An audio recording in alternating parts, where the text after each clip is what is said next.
Hello hello, क्या हाल चाल, कैसे हैं मेरे panthers. Welcome back to this amazing platform of CVT वाला। मेरा नाम है भारती मखीजा और आज हम करने वाले हैं complete physical chemistry in one shot.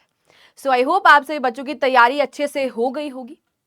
आज का जो हमारा सेशन होने वाला है, इस कंप्लीट सेशन के अंदर मैं आपको जल्दी से क्विकली सारे के सारे कॉन्सेप्ट्स को अच्छे से कवर कराने वाली हूं। जो जो इंपॉर्टेंट कॉन्सेप्ट्स है, जो जो बार बार आपके बोर्ड के पेपर में पूछे जाते हैं, उन सभी को एक बार फटाफट से हम ब्रशअप कर लेंगे। और कुछ इंपॉर्टेंट क्वेश्चंस भी है ना, जिनके आने के चांसेस होने वाले हैं, मतलब जो आ सकते हैं, जो कॉन्सेप्ट्स रिपीट हो सकते हैं, उन सभी चीजों को हम आज के सेशन में देखने वाले हैं। तो चलिए फिर शुरू करते हैं आज का ये प्यारा सा सेशन वन शॉट के अंदर, कंप्लीट फिजिकल केमिस्ट्री। ओके, जैसे कि आप बच्चों को पता है फिजिकल केमिस्ट्री का जो पोर्शन है उसमें हमें 3 चैप्टर्स कवर करने हैं मेनली। सबसे पहले हम सॉल्यूशंस पढ़ेंगे। सॉल्यूशंस के बाद हमको पढ़ना है इलेक्ट्रोकेमिस्ट्री, एंड इलेक्ट्रोकेमिस्ट्री के बाद थर्ड चैप्टर जो हमारे पास है वो है केमिकल काइनेटिक्स, राइट।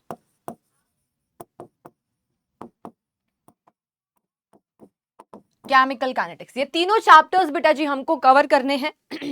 इसी के साथ हमारी कंप्लीट फिजिकल केमिस्ट्री डन हो जाएगी, जिसके अंदर अगर मैं आपको बताऊं सबसे ज्यादा मार्क्स का जो चैप्टर है हमारे पास वो कौन सा है बेटा जी, इलेक्ट्रोकेमिस्ट्री है। ठीक है, इसी वजह से थोड़ा सा लंबा भी जाएगा और यहाँ पे जहां से क्वेश्चंस पूछे जाते हैं उन्हीं के ऊपर हम सबसे ज्यादा फोकस करने वाले हैं। तो चलिए शुरू करेंगे। सबसे पहले बेटा जी सॉल्यूशन चैप्टर की शुरुआत होती है। सॉल्यूशन होता क्या है, वहीं से अगर हम यहाँ पे समझना शुरू करें कि भाई आखिर सॉल्यूशन है क्या, तो आप सभी को पता है सॉल्यूशन होमोजेनियस मिक्सचर होता है हमारे पास 2 और मोर देन 2 कंपोनेंट्स का। ठीक है, अगर मैं सॉल्यूशन के कंपोनेंट की बात करती हूं तो हमारे पास 2 तरीके के कंपोनेंट हमारे पास सॉल्यूशन के अंदर होते हैं। हमारे पास एक होता है सोल्यूट और दूसरा होता है हमारे पास सॉल्वेंट। यानी कि अगर मैं शुगर सॉल्यूशन या फिर सॉल्ट सॉल्यूशन की बातें करती हूं तो हमने चीनी या नमक को पानी के अंदर घोला है, तो पानी हमारा क्या है, सॉल्वेंट, जिसके अंदर चीजें क्या हो रही हैं बेटा जी, डिसॉल्व हो रही हैं, है ना। उसको हमने क्या बोला है, हमारा सॉल्वेंट बोला है। यानी कि पानी हमारा सॉल्वेंट है और वहीं पे शुगर, जिस चीज को हम डिसॉल्व कर रहे हैं, उसको हम सॉल्यूट कहते हैं। सॉल्यूट हमेशा लेस अमाउंट में प्रेजेंट होती है, जबकि जो सॉल्वेंट होता है वो हमेशा लार्ज अमाउंट में प्रेजेंट होता है। बिल्कुल बेसिक सा इंट्रोडक्शन हम एक बार सॉल्यूशन का ले लेते हैं। होता क्या है सॉल्यूशन, होमोजेनियस मिक्सचर होता है। होमोजेनियस का क्या मतलब होता है, होमोजेनियस का मतलब होता है बेटा जी एक समानता, यानी कि जिसकी यूनिफॉर्म कॉम्पोजिशन होती है। जिसकी कॉम्पोजिशन क्या होती है बेटा, यूनिफॉर्म होती है। होमोजेनियस का मतलब क्या है, होमोजेनियस सॉल्यूशन का मतलब है जिसकी कॉम्पोजिशन क्या हो, यूनिफॉर्म कॉम्पोजिशन हो।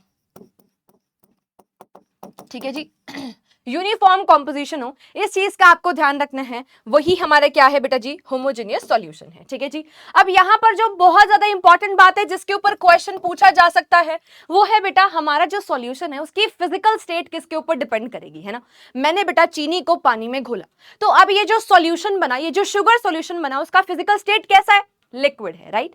तो अगर वो लिक्विड है तो वो किसके ऊपर डिपेंड कर रहा है, उसकी फिजिकल स्टेट किसके ऊपर डिपेंड कर रही है, वो डिपेंड कर रही है उस कंपोनेंट के ऊपर जो कि लार्ज अमाउंट में प्रेजेंट है, दैट इज सॉल्वेंट के ऊपर क्या कर रही है, डिपेंड कर रही है। इसलिए यहां पर लिखा गया physical state of the solution determined by the solvent, solvent के ऊपर डिपेंड कर रही है। ठीक है, जो चीज लार्ज अमाउंट में प्रेजेंट होती है उसके ऊपर फिजिकल स्टेट डिपेंड करती है हमारे सॉल्यूशन की। आई होप आपको ये वाला पॉइंट क्लियर हो गया है ना। इस बॉक्स के ऊपर आप इंपॉर्टेंट मार्क कर लेंगे, ये वाली बात आपको पता होनी चाहिए। अब अगर हम एनसीईआरटी के हिसाब से टाइप ऑफ सॉल्यूशंस की बात करते हैं कि कौन कौन से टाइप के सॉल्यूशन हमारे पास है, तो सबसे पहले हमारे पास आता है बेटा जी यहाँ पर गैसियस सॉल्यूशन मेरे पास आता है, जिसमें गैस इन गैस का मिक्सचर हो सकता है, लिक्विड इन गैस का हो सकता है, सॉलिड इन गैस का हो सकता है। इन तीनों के एग्जांपल्स आपको ध्यान रखने हैं। इसके ऊपर एमसीक्यू क्वेश्चन बेटा आपका फ्रेम हो सकता है। कहां से कौन सा पोर्शन पूछा जा सकता है, इसको बेटा मैं यहां पर है ना आपके नोट्स के अंदर मेंशन भी कर दूंगी। ये नोट्स आपको मिल जाएंगे, आप डाउनलोड कर सकते हो। इस टाइम पर, इस पॉइंट पर आपको बिल्कुल भी नोट्स बनाने के अंदर टाइम वेस्ट नहीं करना है, प्लीज इस बात को ध्यान रखेंगे। इन्हीं नोट्स में से पढ़ेंगे, तभी मैं यहाँ पर आपके लिए हैंड रिटन नोट्स लेकर आई हूँ, ताकि आपको मेहनत ना करनी पड़े, एंड मोमेंट पे आपको है ना नोट्स ना बनाने पड़े। ठीक है, तो यहाँ पर अगर हम देखते हैं गैस इन गैस, यानी कि हमने सॉल्यूट और सॉल्वेंट दोनों ही क्या लिए हैं, गैसियस लिए हैं, राइट। तो इसके एग्जाम्पल क्या हो जाएगा, mixture of oxygen and nitrogen, right. Gas in gas का मतलब है कि हमने गैस सॉल्यूट को गैसियस सॉल्वेंट के अंदर मिलाया है। तो अगर तुमसे कोई ये पूछ ले कि भाई ऑक्सीजन और नाइट्रोजन के मिक्सचर में हमारे पास सॉल्वेंट कौन सा है, तो आप क्या बोलोगे? जो हमारा N2 है वो क्या है? सॉल्वेंट है। इस चीज का आप ध्यान रखेंगे। नेक्स्ट हमारे पास है liquid in gas, liquid in gas, right. तो मेरे पास इसका एग्जांपल क्या हो जाएगा बेटा जी? क्लोरोफॉर्म विद नाइट्रोजन, ठीक है जी। क्लोरोफॉर्म विद नाइट्रोजन जो है किसका एग्जांपल हो जाएगा? लिक्विड इन नाइट्रोजन का। नाइट्रोजन अगेन मेरे पास यहां पर सॉल्वेंट की तरह काम कर रहा है, जो कि एक गैसियस सॉल्वेंट है। अगेन सॉलिड इन गैस के एग्जाम्पल की बात करें तो कैम्फर इन नाइट्रोजन। तो बेटा जी इसके एग्जाम्पल्स काफी ज्यादा इंपॉर्टेंट है, आपसे पूछे जा सकते हैं। उसी तरीके से हमारे पास लिक्विड सॉल्यूशंस की अगर हम बात करें तो सबसे पहला एग्जांपल मेरे पास आता है गैस इन लिक्विड, यानी कि यहां पर लिक्विड सॉल्यूशंस का मतलब है कि यहां पर जो सॉल्वेंट हमारे पास होगा वो क्या होगा? लिक्विड होगा। तो यहां से हमें समझ में आया कि हमारा जो सॉल्वेंट है वो क्या है बेटा जी? लिक्विड है। क्या सभी को क्लियर हुआ?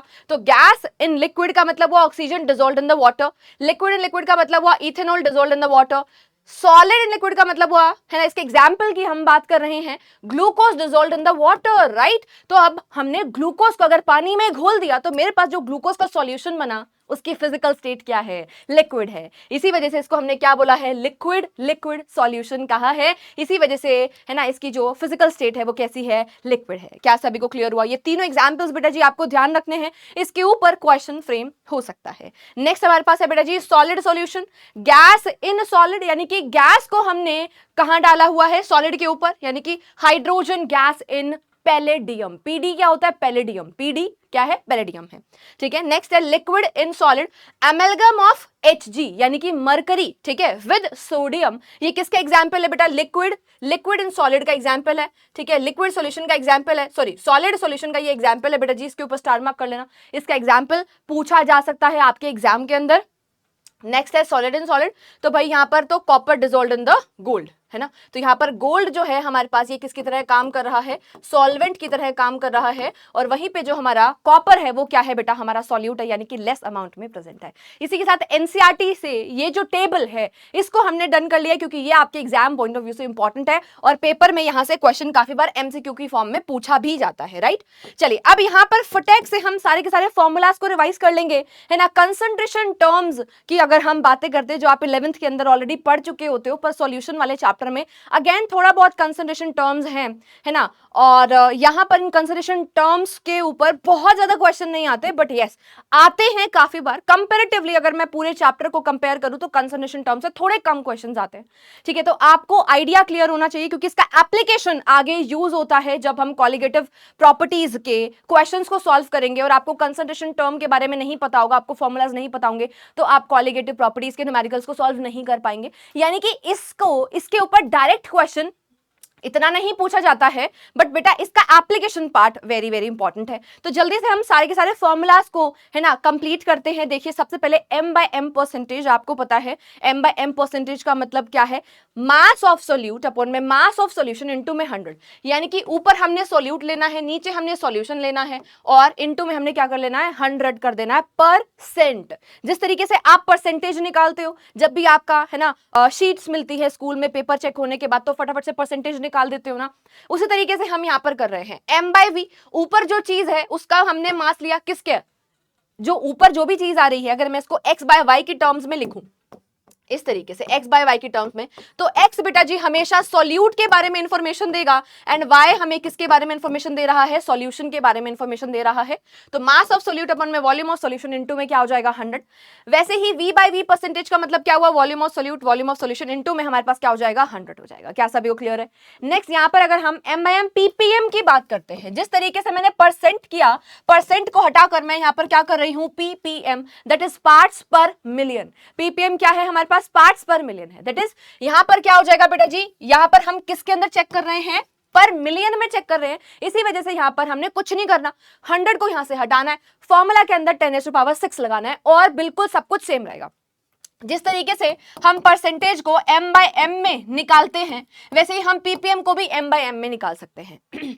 जैसे हमने परसेंटेज को m/v और v/v में निकाला है, वैसे ही हम यहां पर पीपीएम को भी किसके टर्म्स में एक्सप्लेन कर सकते हैं, V by V और M by V के टर्म्स में। बस यहां पर सारा फॉर्मूला सेम रहेगा, आपको 10 की पावर 6 ऊपर लगाना है, मल्टीप्लाई कर देना है और सारी चीजें सेम है। नेक्स्ट हमारे पास सबसे ज्यादा इंपॉर्टेंट कंसिडरेशन टर्म आती है, that is your mole fraction. Mole fraction क्या होता है बेटा जी, जिस तरीके से अगर मेरे पास कोई सॉल्यूशन है जिसके अंदर दो कंपोनेंट है, component A and component B, मान लेते हैं कोई मिक्सचर है, ए प्लस बी का मिक्सचर है, राइट। तो उसके अंदर अगर जो कंपोनेंट ए है उसका मोल फ्रैक्शन मुझे निकालना है तो मैं क्या करूंगी, मोल्स ऑफ ए जिसका निकालना है, देखो ये क्या है बेटा जी, मोल फ्रैक्शन ऑफ ए, ठीक है जी। तो यहां पर मेरे को ए का मोल फ्रैक्शन निकालना है तो मैं मोल्स ऑफ ए जिसका निकालना है उसको ऊपर रखेंगे, नीचे में मैंने टोटल मोल्स लिख दिए Na प्लस में Nb, राइट। उसी तरीके से अगर मेरे को मोल्स ऑफ बी निकालने हैं, मोल फ्रैक्शन ऑफ बी निकालनी है तो मैं मोल्स ऑफ बी जिसका जो निकालना है वो ऊपर एंड टोटल मोल्स के साथ मैं उसको क्या कर दूंगी, डिवाइड कर दूंगी। इस तरीके से हम क्या निकालते हैं, मोल फ्रैक्शन निकालते हैं। आई होप आप सभी को क्लियर हो गया है ये वाला पार्ट। चलिए इसके बाद हमारे पास हम आगे थोड़ा सा और आगे मूव करेंगे बेटा जी, है ना। और अच्छा, मोल फ्रैक्शन के अंदर ही एक चीज का और आप ध्यान रख सकते हैं बेटा, यहां पर होता क्या है मोल फ्रैक्शन के अंदर, mole fraction of component A plus में कंपोनेंट बी दोनों का mole fraction is equal to 1 होता है। अगर आपने मोल फ्रैक्शन ऑफ ए निकाल लिया तो आप बी को डायरेक्टली इसी इक्वेशन से निकाल सकते हो, इस चीज का आपको ध्यान रखना है, ठीक है जी। चलिए नेक्स्ट हमारे पास कंसिडरेशन टर्म आती है बेटा molarity, molarity and molality, molarity and molality. यहां पे गड़बड़ है बेटा, इसको ठीक कर लेंगे। यहां पर क्या आएगा, है ना, लिखने में गड़बड़ कर दिया है, मोलारिटी लिख दी है, ये क्या है हमारे पास, मोलालिटी है। प्लीज इसको ठीक कर लेंगे। मोलालिटी को हम स्मॉल m से रिप्रेजेंट करते हैं, जो कि हमें क्या बताता है, मोल्स ऑफ सोल्यूट अपॉन में weight of the solvent into में, है ना। अगर ये हमने ग्राम्स में लिया है तो ऊपर इसको कन्वर्ट हम कर लेंगे। वैसे बेसिकली हम डेफिनेशन में कहते हैं कि मोल्स ऑफ सोल्यूट अपॉन में weight of the solvent. Please mark my words, क्या बोला मैंने, मोलालिटी के, जब मैं मोलालिटी के फॉर्मूला की बात कर रही हूं उस केस में मेरे पास यहां पर क्या है, सॉल्वेंट का वेट लिया है। अगर मैं केजी में लेती हूं तो बल्ले बल्ले, अगर मैं केजी में नहीं लेती हूं, ग्राम्स में लेती हूं, तो भाई कन्वर्ट करना पड़ेगा, 1000 से क्या कर दोगे, मल्टीप्लाई कर दोगे। Very simple, right. अच्छा, उसी तरीके से यहां पर अगर मैं मोलारिटी की बात करती हूं तो ये क्या होता है, number of moles of solute dissolved in 1 litre of solution. 1 litre solution, यहां पे हम वॉल्यूम ले रहे हैं, 1 लीटर ऑफ सॉल्यूशन में कितने मोल्स ऑफ सोल्यूट डिसॉल्व्ड है, वही मुझे क्या बताती है, मोलारिटी बताती है, जिसको कैपिटल एम से हम रिप्रेजेंट करते हैं, राइट। तो यहां पर ये इसका फॉर्मूला हो जाएगा, अगर हम ml में लेते हैं तो हम कन्वर्जन कर देंगे, नहीं तो लीटर में है तो हमारी बल्ले बल्ले है, ठीक है जी। क्लियर है सभी को। अच्छा, अब ये जो डब्बे में लिखा है भाई, this is very very important, क्योंकि पेपर में ऐसा ही लिखा हुआ होगा और आपको इसको डिपिक्ट करना सीखना पड़ेगा, आपको डिपिक्ट करना आना चाहिए। मैंने आपको पहले भी क्लास के अंदर, है ना, सफल बैच के अंदर आप मुझसे पढ़े होगे, तो उसके अंदर भी मैंने आप सभी बच्चों को बताया था, क्या बताया था बेटा जी, अगर कहीं पर मोलारिटी या फिर मोलालिटी की वैल्यू दे रखी है तो उससे डायरेक्टली हमको नंबर ऑफ मोल्स के बारे में पता चलता है, राइट। तो यहां पर 2 मोलर NaOH सॉल्यूशन का मतलब क्या है, 2 मोल्स ऑफ NaOH, ठीक है। क्या पता चल गया, नंबर ऑफ मोल्स के बारे में मुझे पता चल चुका है, 2 moles of NaOH in 1 litre of the solution. ये क्या बताता है मुझे, मोलारिटी के बारे में बताता है। और वहीं पे 0.25 मोलल KCl, ये क्या बताता है, ये कहता है कि 0.25 मोल्स ऑफ KCl प्रेजेंट है हमारे पास, ठीक है जी। क्लियर है सभी को। तो जब भी आपको मोलारिटी या फिर मोलालिटी दी होगी, यानी कि इनडायरेक्टली हमें नंबर ऑफ मोल्स दे दिए हैं। क्या सभी को क्लियर है। चलिए नोट डाउन करने की जरूरत नहीं है भाई, कुछ भी, सब कुछ आपको मिलेगा बेटा नोट्स। पेपर से पहले बस इसको पढ़ के चले जाना, आपकी पूरी पीसी क्या हो जाएगी, रिवाइज। चलिए नेक्स्ट हमारे पास यहाँ पर आता है, देखिए अब ये क्वेश्चन वैसे तो 11th का क्वेश्चन है, मेजॉरिटी बच्चों को आता है, बट फिर भी हम अगर PYQs देखते हैं, प्रीवियस ईयर के क्वेश्चंस को एनालाइज करें, तो हम पाएंगे कि भाई कभी कभी 12th के CBSE में भी ये वाला क्वेश्चन पूछा गया है। 12th के पेपर में भी भाई कई बार ये वाली चीज पूछ लेता है कि भाई अगर आपको ऑप्शन दिया जाए मोलारिटी एंड मोलालिटी को चूज करना है आपको, दोनों में से एक कंसंट्रेशन टर्म को, तो आप किसको प्रेफर करेंगे, ठीक है। वैसे तो सबको इसका आंसर आता होगा, बट फिर भी हम एक बार क्विकली रिवाइज कर लेंगे। जैसे कि हमने अभी फॉर्मूला से देखा, मोलारिटी और मोलालिटी के बीच में फॉर्मूला में थोड़ा सा डिफरेंस हमने देखा। मोलारिटी के केस में वॉल्यूम आता है, मोलालिटी के केस में हमारे पास क्या आता है, मास आता है, वेट आता है। वॉल्यूम बेटा जी आपका टेम्परेचर डिपेंडेंट टर्म होता है, और जबकि आपका जो मास होता है वो टेम्परेचर डिपेंडेंट नहीं है, यानी कि टेम्परेचर के साथ चेंज नहीं होगा। इसीलिए we prefer always molality over your molarity. ठीक है, इस चीज को आप ध्यान रखेंगे। तो थ्योरी के अंदर मैंने यहां पर मेंशन करा हुआ है, आप इसको पढ़ सकते हैं। देखिए, we prefer molality over molarity as molality is the function of mass. ये मास डिपेंडेंट है, so molarity is independent of temperature, इसी वजह से ये टेम्परेचर से क्या है, इंडिपेंडेंट है। ठीक है जी, molarity is function of volume and volume is dependent on the temperature. Clear है? अब ये वाला नोट पॉइंट के ऊपर आप स्टार मार्क कर लेंगे। देखिए क्या बोला गया है, with rise in temperature molarity decreases. इसके ऊपर एमसीक्यू आ सकता है, प्लीज यहां पर स्टार मार्क करेंगे। कैसे भाई? भाई सिंपल सी बात है, टेम्परेचर और वॉल्यूम डायरेक्टली प्रोपोर्शनल होते हैं। ठीक है, temperature and volume directly proportional है, एंड वॉल्यूम एंड मोलारिटी आपके इनवर्स रिलेशन में होते हैं। तो भाई हमने जैसे इक्वेशन के अंदर पुट करा तो हमारे पास ये इनवर्स रिलेशन आता है, इसको सभी बच्चे समझ लेंगे। ठीक है जी, नेक्स्ट हमारे पास आता है मोलारिटी ऑफ डाइल्यूशन का formula, m1v1 is equal to m2v2। After dilution भी हमारे पास नंबर ऑफ मोल्स सेम रहते हैं, इस वजह से यहां से ये वाला हमने इक्वेशन डिराइव कर लिया। उसके बाद आता है हमारे पास molarity of mixture, m1v1 plus में m2v2 is equal to m3, या फिर कैपिटल M यहां पर आप लिख सकते हो v1 प्लस में v2। तो ये जो आपको दिखाई दे रहा है m3 या फिर कैपिटल M, यही हमें क्या बताता है बेटा, मोलारिटी ऑफ द मिक्सचर के बारे में इंफॉर्मेशन देता है। v1 प्लस में v2 को हम यहाँ पर नीचे ले जाएंगे and we can calculate our value, right. चलिए, अच्छा इसी के साथ बेटा जी, है ना, वैसे तो मैं आपको ये समझा चुकी हूँ पूरा पोर्शन, बट एक बार फिर से आप इसको देख लेंगे। परसेंटेज के अंदर ये x और y हमेशा, x हमेशा सॉल्यूट और जो y होता है वो हमेशा हमें सॉल्यूशन के बारे में इंफॉर्मेशन दे रहा होता है। ठीक है, चलिए, अच्छा ppm जो है बेटा हमेशा एयर एंड वाटर पॉल्यूशन, यानी कि बिल्कुल छोटे छोटे कंसंट्रेशन को डिफाइन करने के लिए हम यूज करते हैं ppm, पार्ट्स पर मिलियन। इस चीज को भी आप ध्यान रखेंगे। नेक्स्ट हमारे पास आता है बेटा जी सॉल्युबिलिटी। सॉल्युबिलिटी क्या होता है? सॉल्युबिलिटी की अगर हम बात करें, है ना, तो भाई सॉल्युबिलिटी को हमें देखना पड़ेगा किस किस के साथ इसका क्या रिलेशन है। सबसे पहले सॉल्युबिलिटी ऑफ, हम सॉलिड इन लिक्विड की बात कर लेते हैं, एंड उसके बाद हमें जो बात करना है वो है solubility of gas in liquid, right, जिसके बेसिस पर हम हेनरी लॉ के बारे में भी स्टडी करने वाले हैं, जो काफी ज्यादा इंपॉर्टेंट है। देखिए जरा, तो सॉल्युबिलिटी की अगर हम बात करें तो दो तरीके से पढ़ना है, पहला है गैस इन लिक्विड और दूसरा है हमारे पास सॉलिड को डिसॉल्व करना है लिक्विड में। जैसे चीनी को पानी में डिसॉल्व करना है, तो चीनी हमारा सॉलिड हो गया, लिक्विड हमारा वाटर हो गया। तो ये किसके ऊपर डिपेंड कर रहा है? पहली चीज बेटा इफेक्ट ऑफ टेम्परेचर, टेम्परेचर के ऊपर डिपेंड करेगा। दूसरा है इफेक्ट ऑफ प्रेशर, प्रेशर का इफेक्ट कोई ज्यादा खास नहीं होता, क्योंकि सॉलिड और लिक्विड दोनों ही इनकंप्रेसिबल होते हैं अगर प्रैक्टिकली देखा जाए। पर बेटा जी टेम्परेचर का इफेक्ट जरूर पड़ता है। टेम्परेचर के इफेक्ट को अगर हम देखते हैं तो हमारे पास दो प्रोसेस होती हैं, एंडोथर्मिक एंड एक्सोथर्मिक। यहां पर आता है आपका ली चार्टियर प्रिंसिपल, आप सभी ने, है ना, 11th के अंदर इसको थोड़ा बहुत पढ़ा होगा, थोड़ा बहुत क्या ढंग से पढ़ा होगा। ठीक है, तो भाई अगर एंडोथर्मिक प्रोसेस होती है हमारे पास, यानी कि उसको हीट की रिक्वायरमेंट है, तो टेम्परेचर देने से सॉल्युबिलिटी बढ़ती है। और अगर आपके पास एक्सोथर्मिक प्रोसेस है, एक्सोथर्मिक प्रोसेस के लिए, है ना, और अभी भी आप टेम्परेचर अगर बढ़ाए जा रहे हैं तो आपके पास सॉल्युबिलिटी डिक्रीज करेगी। भाई पहले से ही हीट निकल रही थी, तुम उसको और ज्यादा हीट दिए जा रहे हो, तो आपके पास वो प्रोसेस बैकवर्ड मूव करेगी, यानी कि सॉल्युबिलिटी क्या हो जाएगी, डिक्रीज हो जाएगी। आई होप आप सभी को ये वाला पोर्शन क्लियर है। इसके ऊपर भी एग्जाम्पलर क्वेश्चंस दिए गए हैं, एनसीईआरटी एग्जाम्पलर के अंदर इससे रिलेटेड क्वेश्चंस हैं। तो भाई ये वाला टॉपिक भी थोड़ा सा इंपॉर्टेंट है, फंसने को यहां से भी क्वेश्चन फंस सकता है। नेक्स्ट हमारे पास आता है gas and liquid. Gas and liquid को अगर हम समझते हैं तो effect of temperature and effect of pressure दोनों ही हैं।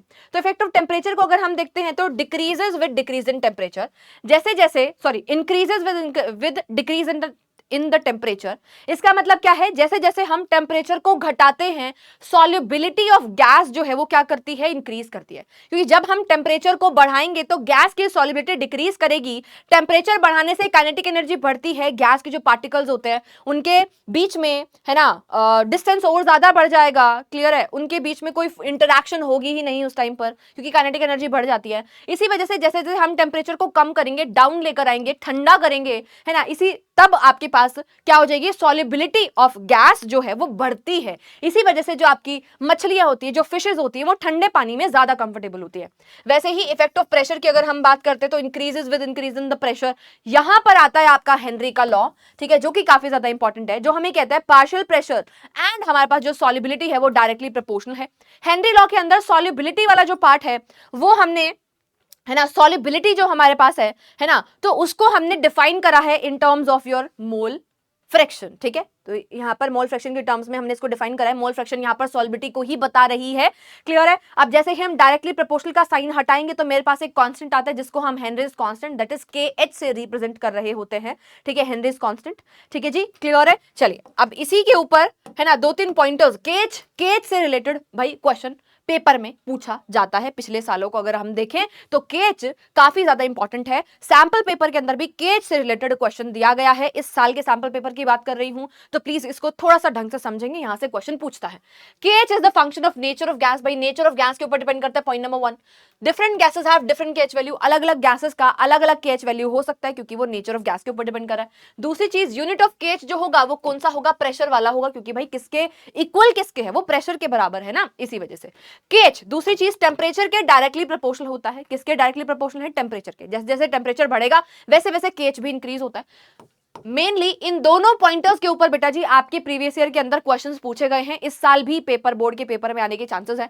तो KH is inversely proportional to your solubility. अगर हमारे पास केएच की वैल्यू ज्यादा है तो उसकी सॉल्युबिलिटी किसी गैस की क्या हो जाएगी, कम हो जाएगी। इन दोनों पॉइंटर्स को भाई दिमाग में बिल्कुल चमका लो, है ना, छाप लो भाई इनको, यहां से क्वेश्चन पूछता है। ठीक है, नेक्स्ट हमारे पास वही वाली चीज है बेटा, सॉल्युबिलिटी कह लो या फिर मोल फ्रैक्शन कह लो, एक ही बात है। तो भाई टेम्परेचर एंड सॉल्युबिलिटी, यहां से क्योंकि टेम्परेचर और केएच बराबर हैं, है ना, तो इसी वजह से यहां पे हमने टेम्परेचर को क्या कर दिया है बेटा, है ना, क्या कर दिया बेटा जी, हमने टेम्परेचर को यहां पर सब्स्टिट्यूट कर दिया। तो हमने देखा, हमने पाया कि temperature and solubility inversely proportional है। जैसे जैसे आपके पास टेम्परेचर बढ़ता है सॉल्युबिलिटी क्या करती है, डिक्रीज करती है। यानी कि अगेन यहां से हमें समझ में आता है कि भाई ठंडे पानी में मछलियां ज्यादा खुशी से रहना चाहेंगी। ठीक है जी। अच्छा जी, अब यहां पर एक ग्राफ हमारे पास है हेनरी लॉ का, प्रेशर एंड मोल फ्रैक्शन के बीच में हमने ये वाला ग्राफ लिया हुआ है। इक्वेशन हमारे पास ये है जो कि बेटा जी बराबर है ना, किसके इक्विवेलेंट है, y इक्वल टू mx के बराबर है। y इक्वल टू mx वाली इक्वेशन को अगर हम फॉलो करते हैं तो भाई सीधा सीधा, है ना, स्ट्रेट लाइन हमें ग्राफ देखने को मिलेगा पासिंग थ्रू द रीजन, जिसके अंदर, है ना, हमारे पास जो m है वो क्या है बेटा जी, KH है। दैट इज ये हमें स्लोप के बारे में इंफॉर्मेशन दे रहा है। ठीक है, स्लोप क्या है इस ग्राफ के अंदर, ये भी काफी ज्यादा इंपॉर्टेंट है, पूछा जा सकता है। तो भाई again aquatic animal cold water के अंदर ज्यादा खुशी खुशी रहना पसंद करते हैं क्योंकि सॉल्युबिलिटी ऑफ ऑक्सीजन वहां पर ज्यादा होती है ना, क्योंकि अभी अभी हमने देखा temperature and solubility are inversely proportional, right. चलिए इसी के साथ हम आगे मूव करेंगे। नेक्स्ट हमारे पास आता है बेटा जी vapour pressure. Vapour pressure again very very important concept. ठीक है, तो यहां पर होता क्या है, मान लीजिए मेरे पास एक बीकर है, बीकर को मैंने कवर करा हुआ है, बीकर को हमने हीट करा। जैसे ही हम बीकर को हीट करेंगे, है ना, तो वहां पे वेपर्स बनने शुरू होंगे, यानी कि इवेपोरेशन शुरू होगा। कवर करा हुआ है तो भाई कुछ देर बाद उसका कंडेंसेशन भी होगा। तो एक ऐसा इक्विलिब्रियम पॉइंट अचीव होगा जब मेरे पास बेटा जी, है ना, क्या होगा, मेरे पास इवेपोरेशन एंड कंडेंसेशन एक दूसरे के क्या आ जाएंगे, इक्विलिब्रियम पे आ जाएंगे। तो at that point pressure applied by the vapours on the surface of liquid या फिर on the walls of the container is known as your vapour pressure. इसकी डेफिनेशन भी इंपॉर्टेंट है। ठीक है जी, ये बात आपको ध्यान रखनी है। तो at equilibrium rate of evaporation, rate of condensation क्या हो जाते हैं, है ना, इक्विलिब्रियम के ऊपर आ जाते हैं, इक्वल हो जाते हैं। ठीक है, एट कांस्टेंट टेम्परेचर की यहां पर बातें की गई हैं। प्रेशर एक्सर्टेड, अब इसी पॉइंट के ऊपर pressure exerted by the vapours on its liquid surface at equilibrium is called its vapour pressure. इसी को क्या बोला जाता है, इसका वेपर प्रेशर कहा जाता है। क्लियर है।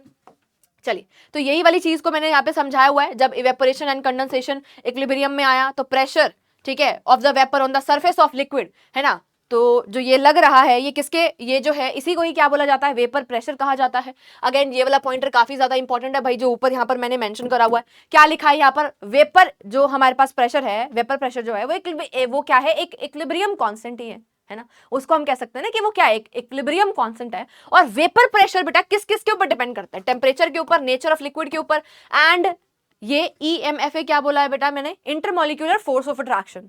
ठीक है, जितने ज्यादा हमारे पास कोई भी पर्टिकुलर लिक्विड है उनके बीच में अगर इंटरमॉलिक्यूलर फोर्स ऑफ अट्रैक्शन बहुत ज्यादा है, तो है ना, एक दूसरे को बहुत बढ़िया से होल्ड करके रखा हुआ है, तो उसके वेपर ही नहीं बनेंगे, उसके वेपर कम बनेंगे। जितना ज्यादा आपके पास इंटरमॉलिक्यूलर फोर्स ऑफ अट्रैक्शन होगा, वेपर प्रेशर उतना क्या हो जाएगा, कम हो जाएगा, यानी कि इनवर्स रिलेशन है। इसके ऊपर स्टार मार्क कर लेना, यहाँ से भी क्वेश्चन बन सकता है थोड़ा सा, है ना, जो रीजनिंग टाइप क्वेश्चन आते हैं वो यहाँ से आते हैं। और ये पर्टिकुलर हेनरी लॉ से रिलेटेड जितना भी पार्ट में आपको वेपर प्रेशर और हेनरी लॉ वाला पढ़ा रही हूँ, ये बेटा बोर्ड वालों का फेवरेट है, यहाँ से क्वेश्चन पूछता है।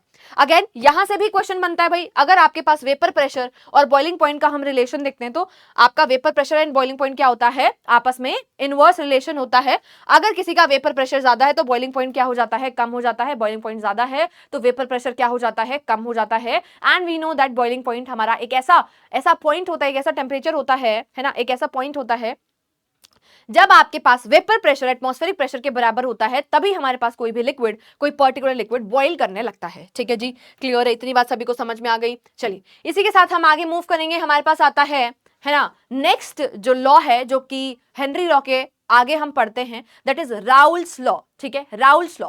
ठीक है, राउल्स लॉ हम दो तरीके से पढ़ते हैं, लिक्विड लिक्विड सॉल्यूशन के लिए पढ़ते हैं जिसके अंदर दोनों के दोनों हमारे पास जो कंपोनेंट्स है वो कैसे हैं, वॉलेटाइल है, यानी कि दोनों के अगर वेपर बनते हैं बढ़िया से, उनको क्या बोलते हैं हम, वॉलेटाइल सॉल्यूशन, वॉलेटाइल मिक्सचर बोलते हैं। और वहीं पे हम राउल्स लॉ यहाँ पर इसके लिए भी देखने वाले हैं, जिस केस में हमारे पास क्या होगा, हमारे पास जो सॉल्यूट है वो नॉन वॉलेटाइल है और जो सॉल्वेंट है वो वॉलेटाइल है, उस केस में भी हम यहाँ पर देखेंगे। तो सबसे पहले भाई राउल्स लॉ हमको कहता क्या है, राउल्स लॉ हमें क्या बताता है, पहले तो इक्वल टू का साइन यहाँ पर लगा लेंगे। तो हमें कहता है ये कि P A is equal to P naught A X A, ऐसा ऐसा आपने बेटा जी पढ़ा होगा। ठीक है, पी ए को चाहे तुम पी वन लिख लो, ठीक है, पी नॉट वन लिख लो, एंड ये क्या लिख लिया हमने, मोल फ्रैक्शन ऑफ ए लिख दिया। हमें राउल्स लॉ कहता है कि हमारे पास ये जो पी ए है ना, ये जो हमारे पास partial vapour pressure of A है, ये किसके इक्वल है, it is equal to P naught A, यानी कि vapour pressure of the component A in the pure state. ठीक है, इन प्योर स्टेट के अंदर इसकी हमने बातें करी हुई हैं। और साथ में ये जो एक्स ए है हमारे पास, ये क्या है, हमारे पास मोल फ्रैक्शन है, ये क्या है, मोल फ्रैक्शन है।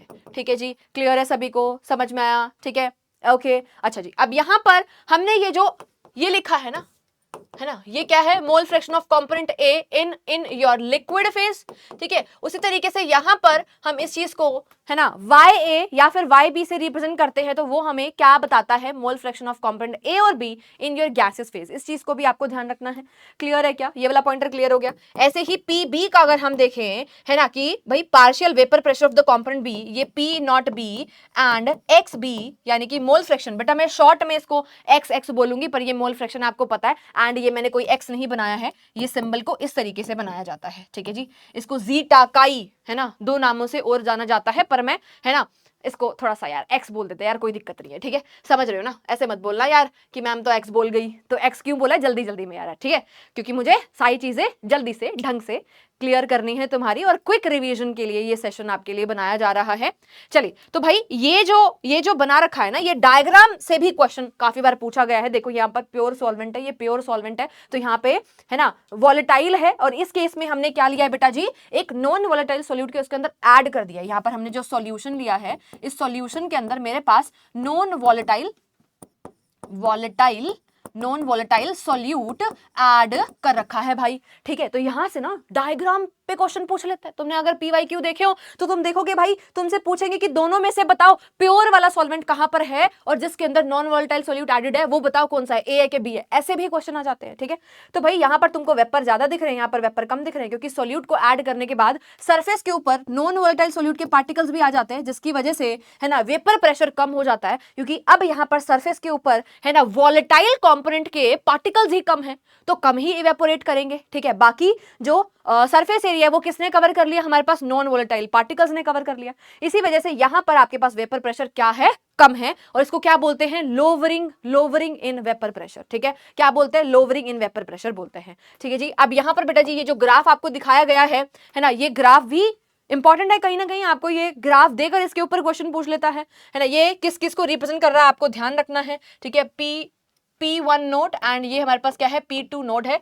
ना, कंपोनेंट 1 एंड ये क्या है, हमारे पास कंपोनेंट 2 है। ठीक है, तो यहाँ पर अगर हम कंपोनेंट 2 की बातें करते हैं, है ना, तो यहाँ पर कंपोनेंट 2 जो है उसका प्योर फॉर्म में, यानी कि जब यहाँ पर कोई भी P1 है ना, कोई भी मेरे पास कंपोनेंट 1 प्रेजेंट ही नहीं है, हम देख सकते हैं यहाँ पे मोल फ्रैक्शन ऑफ जो सेकंड कंपोनेंट है वो क्या है, 0 है, और मोल फ्रैक्शन ऑफ कंपोनेंट 1 ही यहाँ पर क्या है, मैक्सिमम इधर दिया गया है। बेटा यहाँ पे है गड़बड़ थोड़ी सी ग्राफ के अंदर, है ना, इसको एक बार हम ठीक करेंगे। देखिए, अगर यहाँ पे हमने लिखा है P1 नोट, यानी कि यहाँ पर प्योर फॉर्म में सिर्फ और सिर्फ है ना क्या प्रेजेंट है हमारे पास, ओनली वन कंपोनेंट प्रेजेंट है, तो इसी की मोल फ्रैक्शन हमारे पास क्या होगी, 1 होगी, यानी कि x1 1 होगा और हमारे पास मोल फ्रैक्शन ऑफ 2 क्या होगी, 0 होगी। तो यहां पर हमारे पास मोल फ्रैक्शन ऑफ 2 जो है ना, mole fraction of the second component will be 1 and हमारे पास मोल फ्रैक्शन ऑफ कंपोनेंट 1 क्या होगी, 0। इसको सही कर लेंगे, ठीक है, मोल फ्रैक्शन ऑफ 1 क्या हो जाएगी, 0 हो जाएगी। तभी तो भाई यहां पर इसके ऊपर हमने सिर्फ और सिर्फ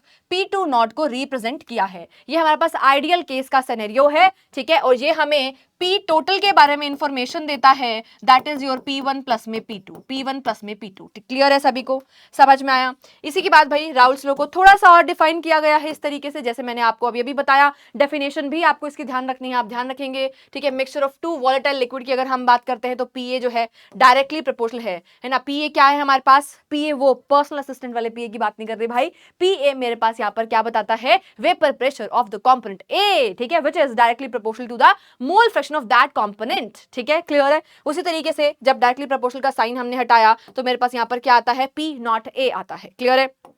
चलिए अब यहां पर बेटा जी हम यहां पर जब क्या निकालते हैं, P टोटल निकालते हैं, तो PA प्लस में PB डालते हैं, इन दोनों की वैल्यूज को यहां पर हम पुट करेंगे एंड आफ्टर सॉल्विंग हमारे पास फाइनल जो फॉर्मूला आएगा इसको आपको लर्न करना है। इस फॉर्मूला के ऊपर डायरेक्ट है ना वैल्यू पुटिंग आंसर, है ना, वैल्यू पुटिंग क्वेश्चन पूछा जाता है, तो ये आपको लर्न होना चाहिए।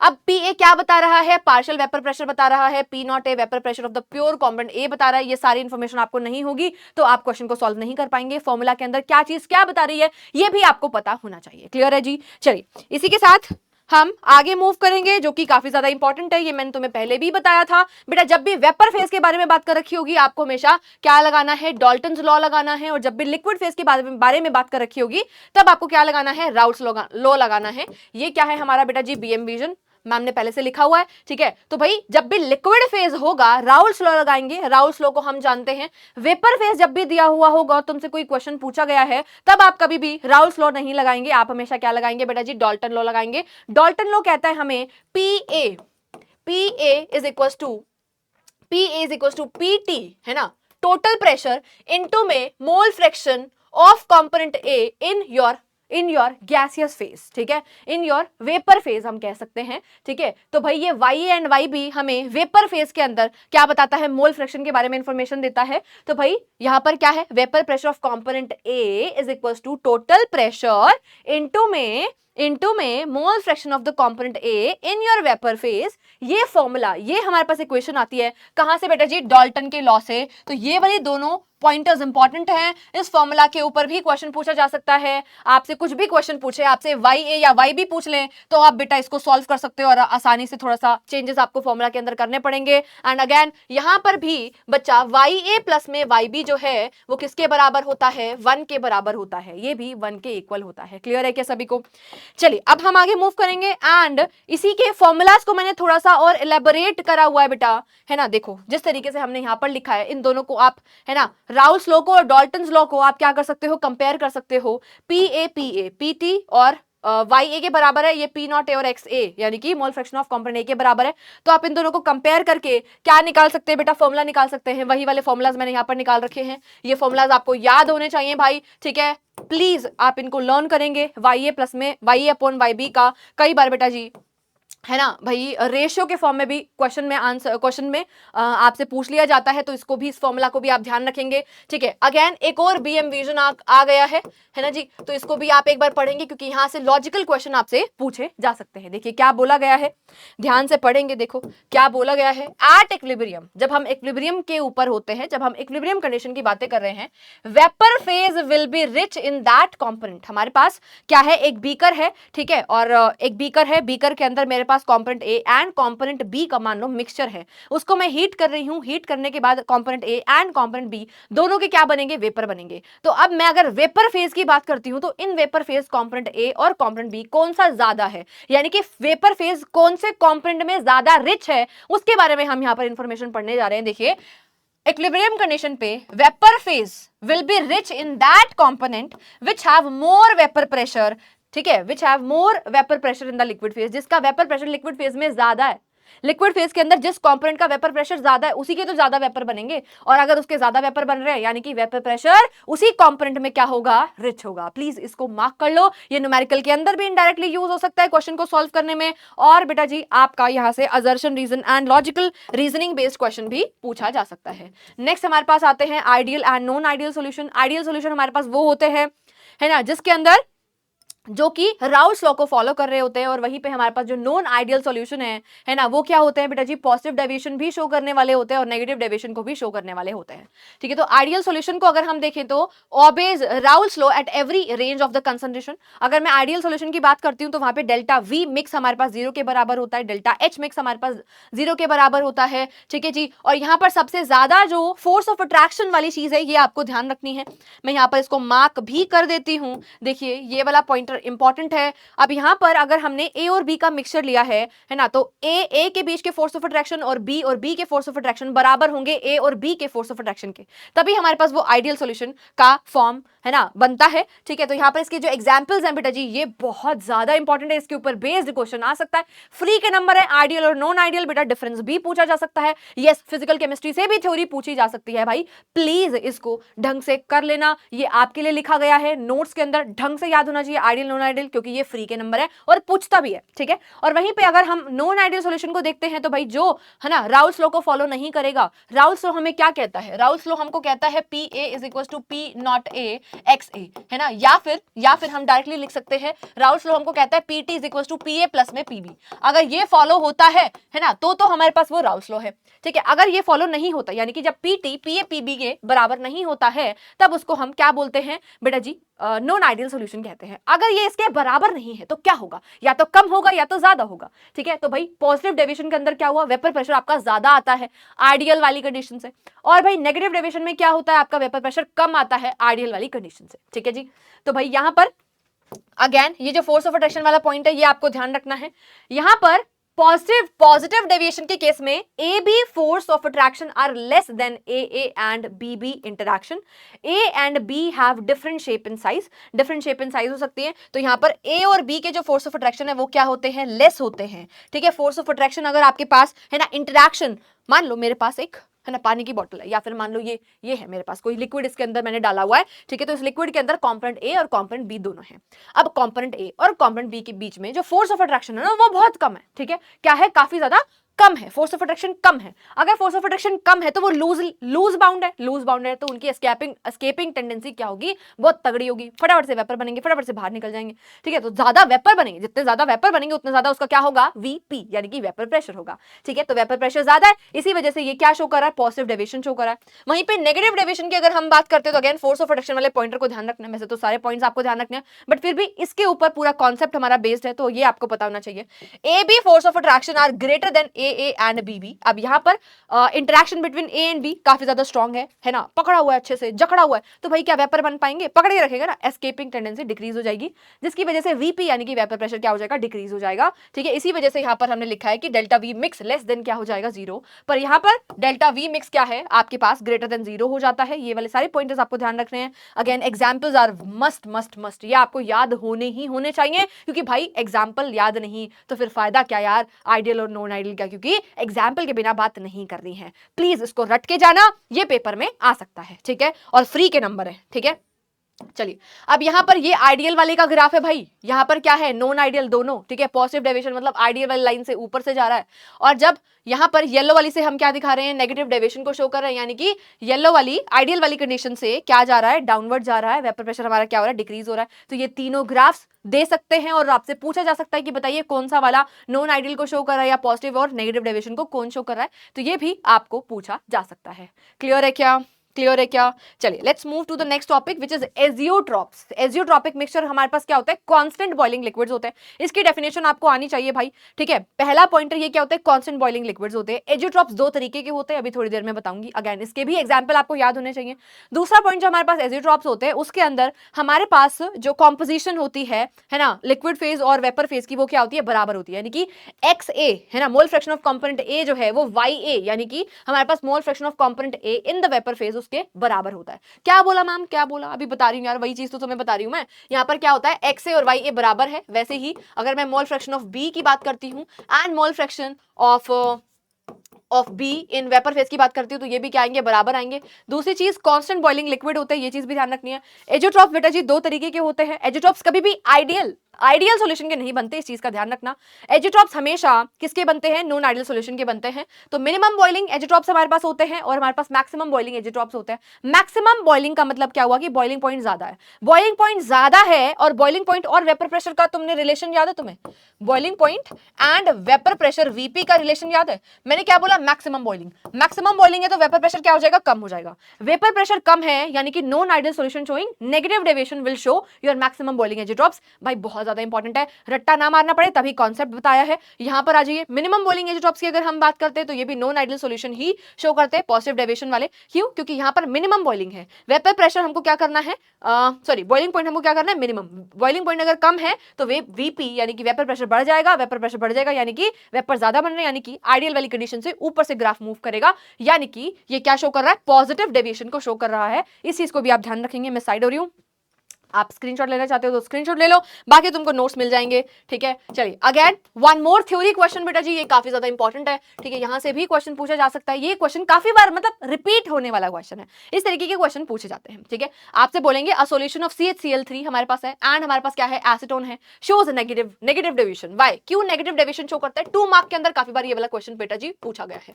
ठीक है जी, तो क्यों शो करता है ना? नेगेटिव डेविएशन का मतलब पहले समझो। नेगेटिव डेविएशन का मतलब था कि आइडियल कंडीशन से हमारे पास ग्राफ जो है नीचे से जा रहा है, यानी कि वेपर प्रेशर हमारा क्या कर गया, डिक्रीज कर गया आइडियल वाली से, है ना, कम हो गया है। क्यों कम हुआ होगा वेपर प्रेशर? क्योंकि वेपर्स कम बन रहे होंगे। वेपर्स क्यों कम बन रहे होंगे? क्योंकि इंटरेक्शन स्ट्रॉन्ग हो गया होगा, है ना। इंटरेक्शन क्या हो गया होगा, स्ट्रॉन्ग हो गया होगा। इंटरेक्शन क्यों स्ट्रॉन्ग हो गया होगा? क्योंकि कोई और फोर्स ऑफ अट्रैक्शन उसको आपस में बाइंड कर रहा होगा, कुछ एक्स्ट्रा फोर्सेस उनके बीच में लग रहे होंगे।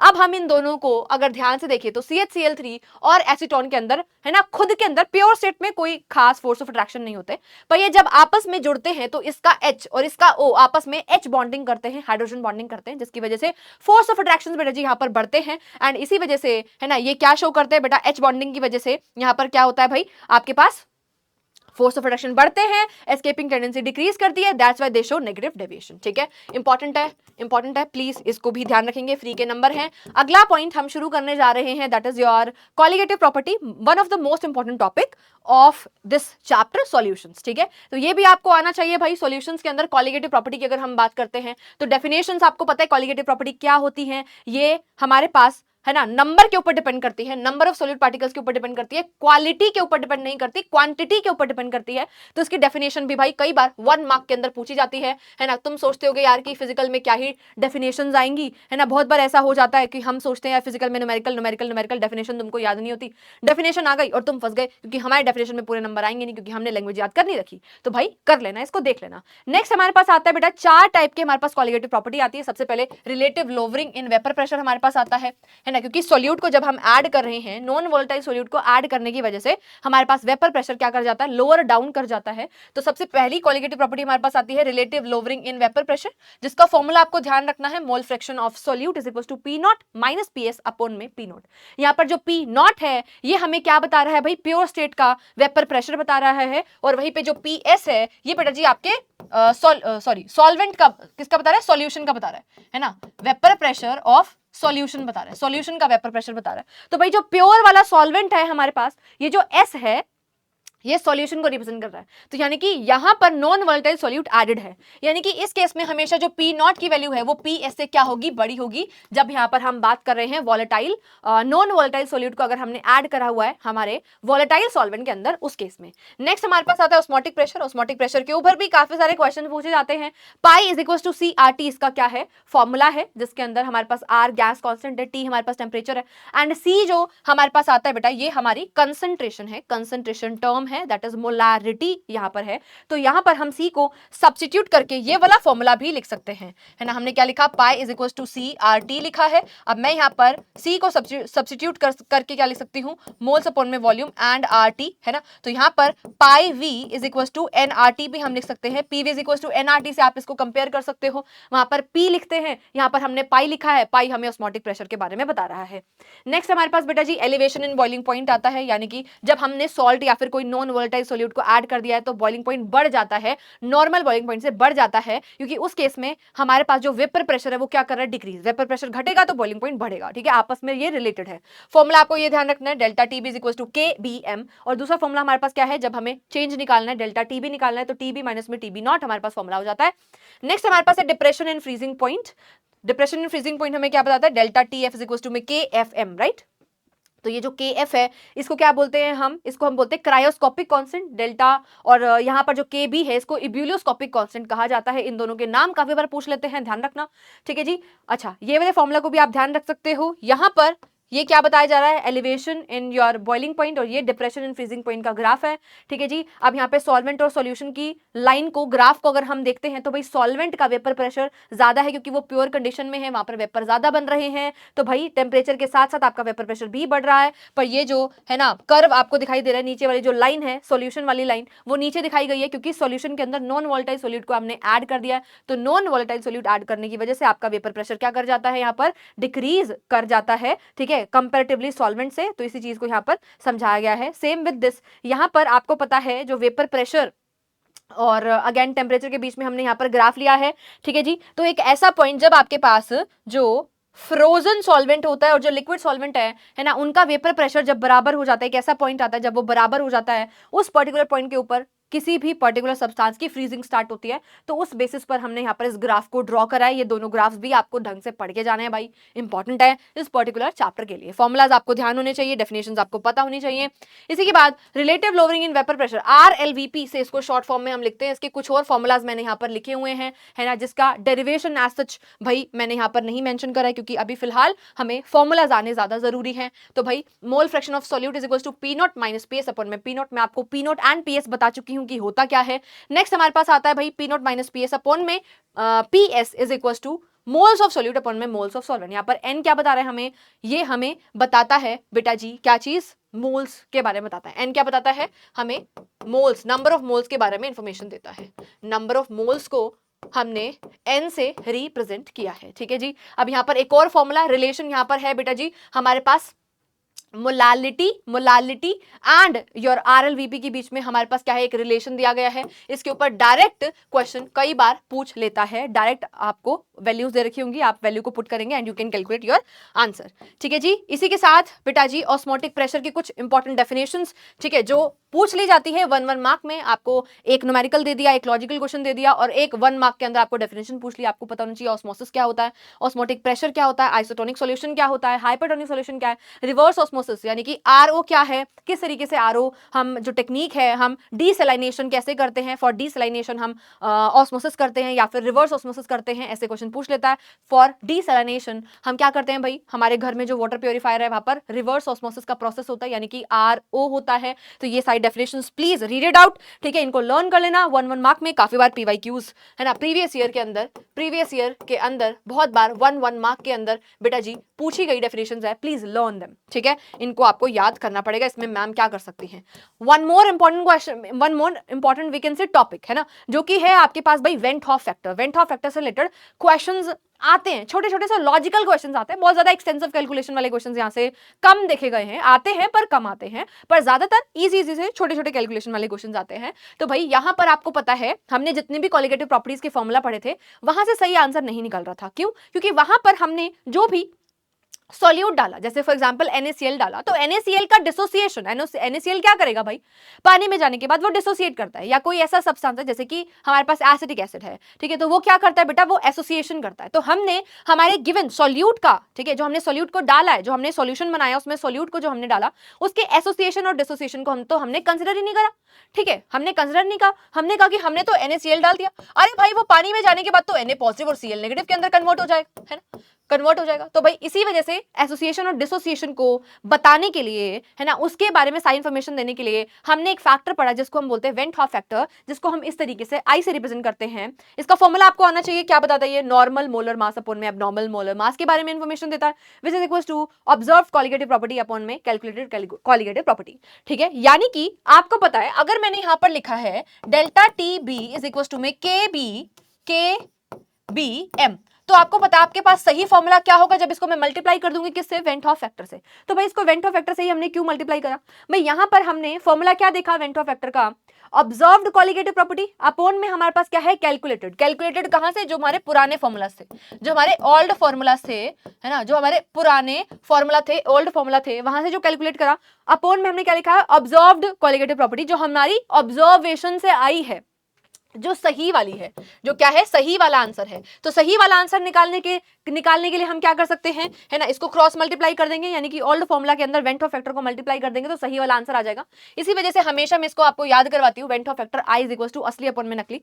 ठीक है, असली हमारे पास क्या है, जो सही वाला राइट हमारे पास आंसर आ रहा था, जो कि क्या था, हमारा ऑब्जर्व था, ऑब्जर्वेशन जब हमने करी तो सही आंसर आ रहा था, और नकली मतलब गलत, जो हमारे पास आंसर आ रहा था, है ना, कहां से आ रहा था, पुराने वाले फॉर्मूला से, तो calculated from the old formulas. इसी वजह से यहां पर लिखा है एबनॉर्मल मोलर मास। क्यों आएगा, क्योंकि हमने पुराने फॉर्मूलास को वहां पर लगाया है, क्योंकि हमने वहां पे एसोसिएशन एंड डिसोसिएशन को कंसीडर नहीं करा है। अब ये जो तीन बातें बेटा लिख रखी हैं, ये बहुत ज्यादा इंपॉर्टेंट है। हमारे पास जो वेंट हॉफ फैक्टर है वो क्या होगा, वो क्या रहेगा, जीरो रहेगा। ठीक है, कब, जब कोई सॉल्यूशन के अंदर एसोसिएशन डिसोसिएशन नहीं हो रहे हैं। किस केस में एसोसिएशन एंड डिसोसिएशन नहीं होते, ये बात भी आपको ध्यान रखनी है। जो हमारे पास नॉन इलेक्ट्रोलाइट होते हैं, जैसे कि यूरिया वगैरह हो गए, इनके अंदर नहीं होता है। नेक्स्ट भाई, अगर हम एसोसिएशन की बात करते हैं तो भाई वेंट ऑफ फैक्टर हमारे पास लेस देन 1 होता है, और जब डिसोसिएशन की बात करते हैं तो वेंट ऑफ फैक्टर हमारे पास ग्रेटर देन 1 होता है। ठीक है, इसी के साथ हमने सॉल्यूशन चैप्टर पूरा की पूरा क्या कर लिया है, डन कर लिया है। आई होप आपको अच्छे से क्लियर हुआ होगा। अच्छा, इसके कुछ फॉर्मूलाज हमारे पास है। फॉर एसोसिएशन हमारे पास फॉर्मूला ये होता है, ये अल्फा हमें क्या बता रहा है, डिग्री ऑफ एसोसिएशन के बारे में बता रहा है,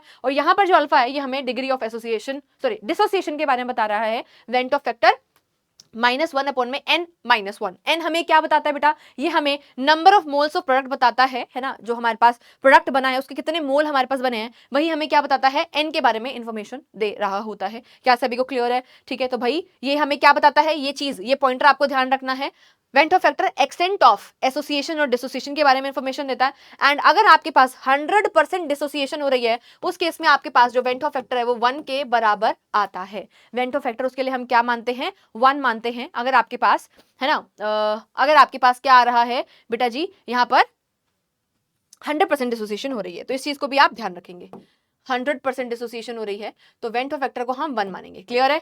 चलिए, इसी के साथ कुछ क्वेश्चंस को हम यहाँ पर देख लेते हैं। देखिए, पहला क्वेश्चन आपको क्या दे रखा है यहाँ पर, the vapour pressure of the pure liquid A and B 450 mm and 700 mm Hg respectively at 350 Kelvin. Find out the composition of the liquid and the total vapor pressure. आपको P total भी दे दिया गया है, 600 mm Hg आपको total क्या दे रखा है, pressure दे रखा है। Also find the composition in the vapor phase. Vapour phase के अंदर कॉम्पोजिशन यानी कि YA एंड YB हमसे पूछा गया है। YA एंड YB के लिए हम डाल्टन का लॉ लगाते हैं। जब भी हमें XA यानी कि मोल फ्रैक्शन हमको लिक्विड फेज में लगानी है, तो उस केस में हम क्या लगाते हैं, राउल्ट्स लॉ लगाते हैं। यहाँ पर लगेगा राउल्ट्स लॉ का फॉर्मूला, ठीक है, जो कि फाइनल फॉर्मूला मैंने आपको कहा था कि आपको लर्न करना पड़ेगा। P0A हमें क्या दे रखा है बेटा जी, कॉम्पोनेंट ए का प्योर वेपर प्रेशर हमें क्या दे रखी है, वैल्यू 450 mmHg।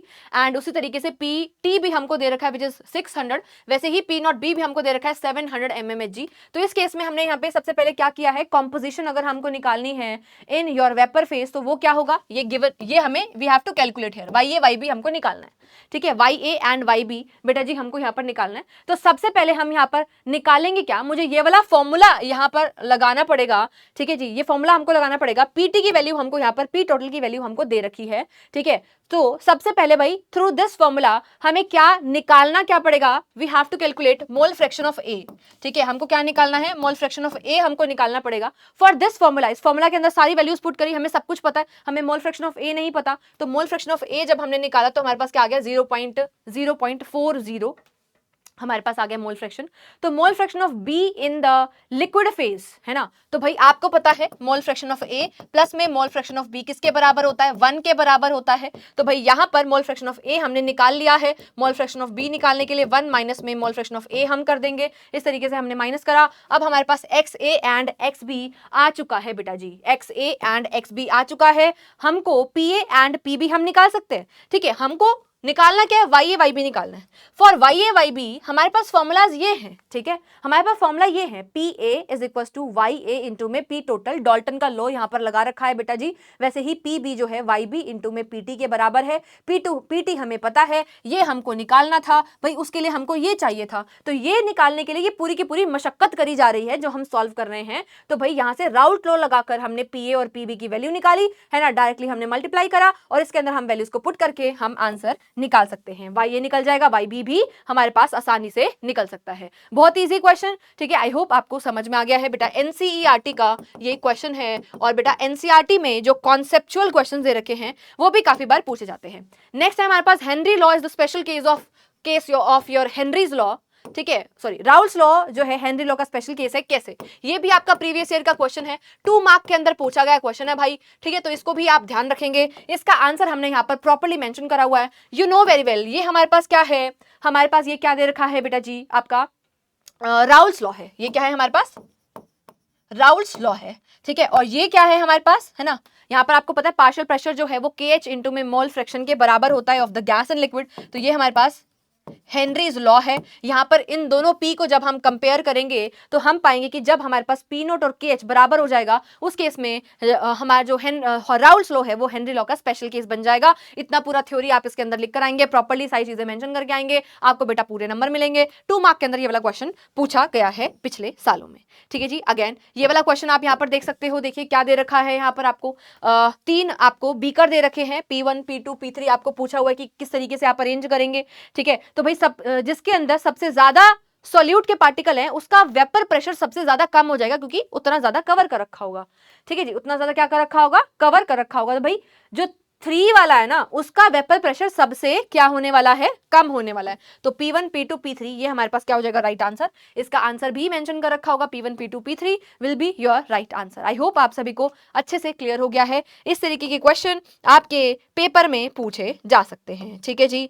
क्लियर है क्या, क्लियर है क्या। नेक्स्ट क्वेश्चन देखो, ऐसे क्वेश्चन भी पूछ लेता है, देखिए वेंट ऑफ फैक्टर से रिलेटेड मैंने आपको कहा था कि क्वेश्चन आता है। तो we have 3 aqueous solutions of NaCl labelled ABC। हमारे पास NaCl ही है, सोडियम क्लोराइड है, लेबल कर रखा है A B और C के अंदर, ठीक है, विद द कंसंट्रेशन अलग अलग हमको दे रखी है। The value of van't Hoff factor for the solution will be, went Hoff factor की वैल्यू किसमें ज्यादा होगी ये आपसे यहाँ पर पूछा गया है, ठीक है। तो भाई अगर मेरे पास जो सॉल्यूट है वो सेम है, NaCl सेम है, तो भाई वो डिपेंड, वेंट ऑफ फैक्टर भाई कंसंट्रेशन के ऊपर थोड़ा ना डिपेंड कर रहा है ना, कंसंट्रेशन के ऊपर थोड़ी डिपेंड कर रहा है, यानी कि तीनों में क्या रहेंगी, सेम रहेंगी। बहुत अच्छा क्वेश्चन है, इसमें कंफ्यूजन बहुत बार बच्चों को हो जाती है कि कैसे सॉल्व करना है। तो भाई तीनों का जो वेंट ऑफ फैक्टर का वैल्यू है वो क्या रहेगा, सेम रहेगा। The value of van't Hoff factor will be equal, तीनों की क्या रहेगी, same, due to the complete dissociation of the strong electrolyte हमारे पास सेम है, उसका स्ट्रॉन्ग और ऊपर से हमारे पास जो सॉल्ट है सोडियम क्लोराइड कंप्लीटली डिसोसिएट करता है क्योंकि strong acid and strong base का है, ठीक है। So the complete dissociation value हमारे पास वेंट ऑफ फैक्टर की क्या निकल कर आएगी, NaCl को अगर हम यहाँ पर डिसोसिएट करते हैं तो Na पॉजिटिव प्लस में Cl नेगेटिव, कितने आयन दिख रहे हैं, 2 आयन दिख रहे हैं, इस वजह से वेंट ऑफ फैक्टर की वैल्यू 1 हो जाएगी, ठीक है। इसको ध्यान रखेंगे सभी बच्चे। आई होप आप सभी को अच्छे से क्लियर हो गया है। Now we will going to start our next chapter, that is your electrochemistry. Again बेटा इलेक्ट्रोकेमिस्ट्री एक ऐसी ब्रांच ऑफ केमिस्ट्री होती है जिसके अंदर हम क्या पढ़ते हैं, इलेक्ट्रोकेमिकल सेल के बारे में पढ़ते हैं, जिसके अंदर हम कन्वर्जन ऑफ एनर्जी के बारे में पढ़ते हैं। And in electrochemistry, in our electrochemical cell हम क्या देखने वाले हैं, हमारे जो गैल्वेनिक सेल और इलेक्ट्रोलाइटिक सेल है उसके अंदर हम चीजों के बारे में डिस्कशन करने वाले हैं, किस तरीके से एनर्जी का कन्वर्जन होता है। तो टाइप ऑफ इलेक्ट्रोकेमिकल सेल के अंदर सबसे पहले हम यहाँ पर पढ़ेंगे कि हमारा भाई गैल्वेनिक सेल क्या होता है। क्या पढ़ना है हमको, गैल्वेनिक सेल क्या होता है। गैल्वेनिक सेल के अंदर आपके पास स्पॉन्टेनियस केमिकल रिएक्शन से बेटा जी इलेक्ट्रिकल एनर्जी के अंदर कन्वर्जन हो रहा होता है। यहाँ पर एनोड और कैथोड के ऊपर जो चार्जेस हैं ये भी मेंशन कर रखे हैं, आपको ये ध्यान रखने हैं, कंफ्यूज नहीं होना है, ट्रिक के थ्रू याद करना है। इलेक्ट्रोलाइटिक सेल के अंदर जस्ट अपोजिट होता है, हमारे पास इलेक्ट्रिकल एनर्जी जो है वो केमिकल एनर्जी के अंदर कन्वर्ट होती है। हमने इलेक्ट्रिसिटी दी क्योंकि यहाँ पर रिएक्शन खुद ब खुद नहीं हो रही थी, रिएक्शन यहाँ पर क्या होती है, नॉन स्पॉन्टेनियस रिडॉक्स रिएक्शन होती है, जिसको करवाने के लिए हमें बाहर से एनर्जी देनी पड़ती है, इलेक्ट्रिसिटी देनी पड़ती है। यहाँ पर एनोड और कैथोड की जो साइंस है पॉजिटिव नेगेटिव वो क्या हो जाते हैं, अपोजिट हो जाते हैं इलेक्ट्रोड्स के, राइट। मैंने आपको ट्रिक बता रखी है फॉर द गैल्वेनिक सेल, आपको ध्यान रखना है लोन, पहले हम लोन लेंगे, ठीक है, बाद में क्या होगा, पैनिक क्रिएट होगा, यानी कि बाद में जो सेल हम पढ़ रहे हैं इलेक्ट्रोलाइटिक सेल, उसके लिए ट्रिक आपको ध्यान रखनी है panic which stands for positive anode, negative is cathode, ठीक है, इस चीज को आप ध्यान रखेंगे, क्लियर है। उसी तरीके से लोन से हमें याद करना है ना। गैल्वेनिक सेल के अंदर बेटा रिप्रेजेंटेशन भी होती है कि लेफ्ट के ऊपर हम क्या ले रहे हैं और राइट पर हम क्या ले रहे हैं, राइट। तो यहाँ पर लेफ्ट पर हमने हमेशा एनोड लेनी है, एनोड पर हमेशा ऑक्सीडेशन होता है और एनोड हमेशा क्या होती है, नेगेटिवली चार्ज होती है, क्लियर है सबको, ये वाला पॉइंटर ध्यान रखना है। Now we will move to 2-3 important definitions हमारे पास है जिसका आपको आइडिया होना चाहिए, जिसके ऊपर क्वेश्चन पूछा जा सकता है। अगला हमारे पास है बेटा जी इलेक्ट्रोड पोटेंशियल, क्या होता है, इलेक्ट्रोड की कैपेसिटी टू लूज और गेन इलेक्ट्रॉन्स, ये क्या होता है इलेक्ट्रोड का पोटेंशियल। नेक्स्ट हमारे पास है स्टैंडर्ड इलेक्ट्रोड पोटेंशियल, तो एट स्टैंडर्ड कंडीशन जब हम चेक करते हैं, क्या होती है स्टैंडर्ड कंडीशन, जब हमारे पास जितने भी स्पीसीज वहां पर प्रेजेंट है ना, उसकी जो कंसंट्रेशन है वो क्या हो जाती है, 1 यूनिटी हो जाती है, तब हम उसको क्या बोलते हैं भाई, स्टैंडर्ड इलेक्ट्रोड पोटेंशियल कहते हैं। वहीं पे हमारे पास SHE, जिसको मैं क्या बोलती हूँ, SHE क्या है, शी क्या है, नागिन है, वो क्या है ना, शी कौन है, नागिन है, क्योंकि जो हमारी शी है स्टैंडर्ड हाइड्रोजन इलेक्ट्रोड, वो एज अ रेफरेंस इलेक्ट्रोड हम उसको यूज करते हैं, क्योंकि हम एब्सोल्यूट वैल्यू कभी भी है ना इलेक्ट्रोड के पोटेंशियल का नहीं निकाल सकते हैं, हम हमेशा क्या निकाल सकते हैं, हम हमेशा है ना डेल्टा निकाल सकते हैं, क्लियर है। तो उस चीज को यहाँ पर हम देखेंगे, हम कभी भी हम क्या निकाल सकते हैं बेटा, एब्सोल्यूट वैल्यू अगर आपको बोला जाए कि भाई इस पर्टिकुलर कैथोड की, सॉरी इस पर्टिकुलर इलेक्ट्रोड की आप क्या बता दीजिए इलेक्ट्रोड पोटेंशियल बता दीजिए, तो वो पॉसिबल नहीं है, ठीक है। हम हमेशा क्या निकालते हैं बेटा जी, E0 ऑफ सेल निकालते हैं, E ऑफ द सेल निकालते हैं, जिसके अंदर हमें कैथोड और एनोड को दोनों की वैल्यूज पता होनी चाहिए and we can calculate the difference, right. तो यहां पर इलेक्ट्रोड पोटेंशियल, ठीक है, when the concentration of all the species in the half cell is unity, इस चीज को ध्यान रखेंगे।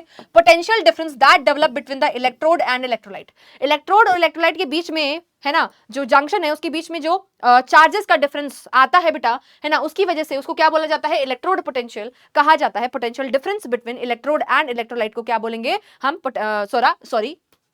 सॉरी ठीक है, क्या है हमारे पास, ये इलेक्ट्रोड पोटेंशियल कहते हैं, है ना। थोड़ा सा स्पीड पकड़नी पड़ रही है मुझे, और इसमें भलाई तुम्हारी ही है ना, इसमें भलाई तुम्हारी कैसे है, तुम सोच रहे होगे कि मैम है ना इतना फास्ट नहीं बोलो, थोड़ा स्लो बोलो। अरे भाई कल तुम्हारा पेपर है, ठीक है, कल तुम्हारा पेपर है, टाइम बहुत कम है ना। ये सेशन स्पेशली प्लान किया गया है ताकि मैं कम टाइम के अंदर तुम्हें सारी चीजें एक बार क्विकली सारे के सारे कॉन्सेप्ट को ब्रश अप करा दूं, ताकि भाई तुम जो है जल्दी से एग्जाम से पहले भी अगर तुमको वीडियो देखनी है, लेक्चर को एक बार रिवाइज करना है, क्योंकि कई बार बच्चों के लिए बोरिंग हो जाता है बार बार सेम चीज को रिवाइज करना। वैसे ही तुम्हारा गैप डेज थोड़े से ज्यादा है बोर्ड एग्जाम्स के बीच में, तो कई बार लगता है कि यार अब रिवाइज नहीं करना, यार मन नहीं कर रहा, तो भाई वीडियो सुन लो, तुम एक बार जल्दी से तुम्हारा क्या हो जाएगा, क्विक रिवीजन हो जाएगा, तुम्हें एक बार पता चल जाएगा कि कौन कौन से कॉन्सेप्ट से बार बार क्वेश्चन पूछे जा रहे हैं, है ना। तो तुम्हारा ही टाइम सेविंग है, ताकि तुम्हें बाद में इस लेक्चर के अंदर ही सारा टाइम ना लग जाए, बाद में तुम्हें टाइम मिले और जिसके अंदर तुम सेल्फ क्या कर पाओ, एनालिसिस कर पाओ, तुम और ज्यादा सेल्फ स्टडी कर पाओ। दैट्स व्हाई मैं यहाँ पर थोड़ा सा जल्दी कर रही हूँ, ठीक है। तो पर इतना भी नहीं कि तुम्हें समझ में ना आए, समझ में तो आ रहा होगा यार, है ना। तो हाथ जरूर बना देना यार कमेंट सेक्शन के अंदर। देखिए तो यहाँ पर SHE के केस में आपको ध्यान रखना है, यहाँ पर जो SRP फॉर SHE है वो क्या होता है, 0 वोल्ट होता है। SRP क्या होता है, स्टैंडर्ड रिडक्शन पोटेंशियल, है ना जी। हमारे पास हमने स्टैंडर्ड इलेक्ट्रोड पोटेंशियल की बात करी, इलेक्ट्रोड का काम क्या होता है, या तो लॉस करना या तो गेन करना, ठीक है, या तो ऑक्सीडेशन वहां पर हो रहा होगा या तो वहां पर रिडक्शन हो रहा होगा, है ना। क्या होता है इलेक्ट्रोड के ऊपर, सरफेस एरिया प्रोवाइड करती है for oxidation and reduction, right. तो भाई अगर वहां पर ऑक्सीडेशन हो रहा है तो उसको हम ऑक्सीडेशन पोटेंशियल कहते हैं, और अगर वो स्टैंडर्ड इलेक्ट्रोड है तो हम स्टैंडर्ड कंडीशन पे ली गई है तो उसको हम क्या बोलते हैं, SRP, स्टैंडर्ड रिडक्शन, सॉरी हाँ सही बोल रही हूँ मैं, स्टैंडर्ड रिडक्शन पोटेंशियल। और वैसे हमारे पास होता है SOP, स्टैंडर्ड ऑक्सीडेशन पोटेंशियल भी उसको कहा जाता है। अब स्टैंडर्ड रिडक्शन पोटेंशियल अगर आपको निकालने को बोला जाता है ना, तो भाई IUPAC ने तुमको साफ साफ बोला कि भाई कंफ्यूज मत करो, SOP लें कि SRP के टर्म्स में बातें करें, चुपचाप अकॉर्डिंग टू IUPAC हमें क्या फॉलो करना होता है, जब भी आपको SRP स्टैंडर्ड, आपको जब भी SEP स्टैंडर्ड इलेक्ट्रोड पोटेंशियल पूछा जाएगा, जब भी आपको SEP पूछा जाएगा तो उस केस में you have to calculate directly SRP, standard reduction potential निकालना है।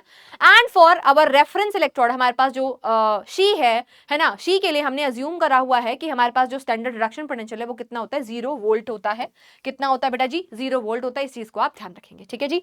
चलिए डेफिनेशन कई बार पूछ लेता है, ध्यान रखेंगे भाई, ठीक है जी। चलिए नेक्स्ट हमारे पास आती है सेल की रिप्रेजेंटेशन। आपको मैंने पहले ही बताया एनोड हमेशा हम लेफ्ट साइड पर लेते हैं, बीच में हमारे पास सॉल्ट ब्रिज आता है, और राइट साइड पर हमेशा क्या लेते हैं, कैथोड लेते हैं।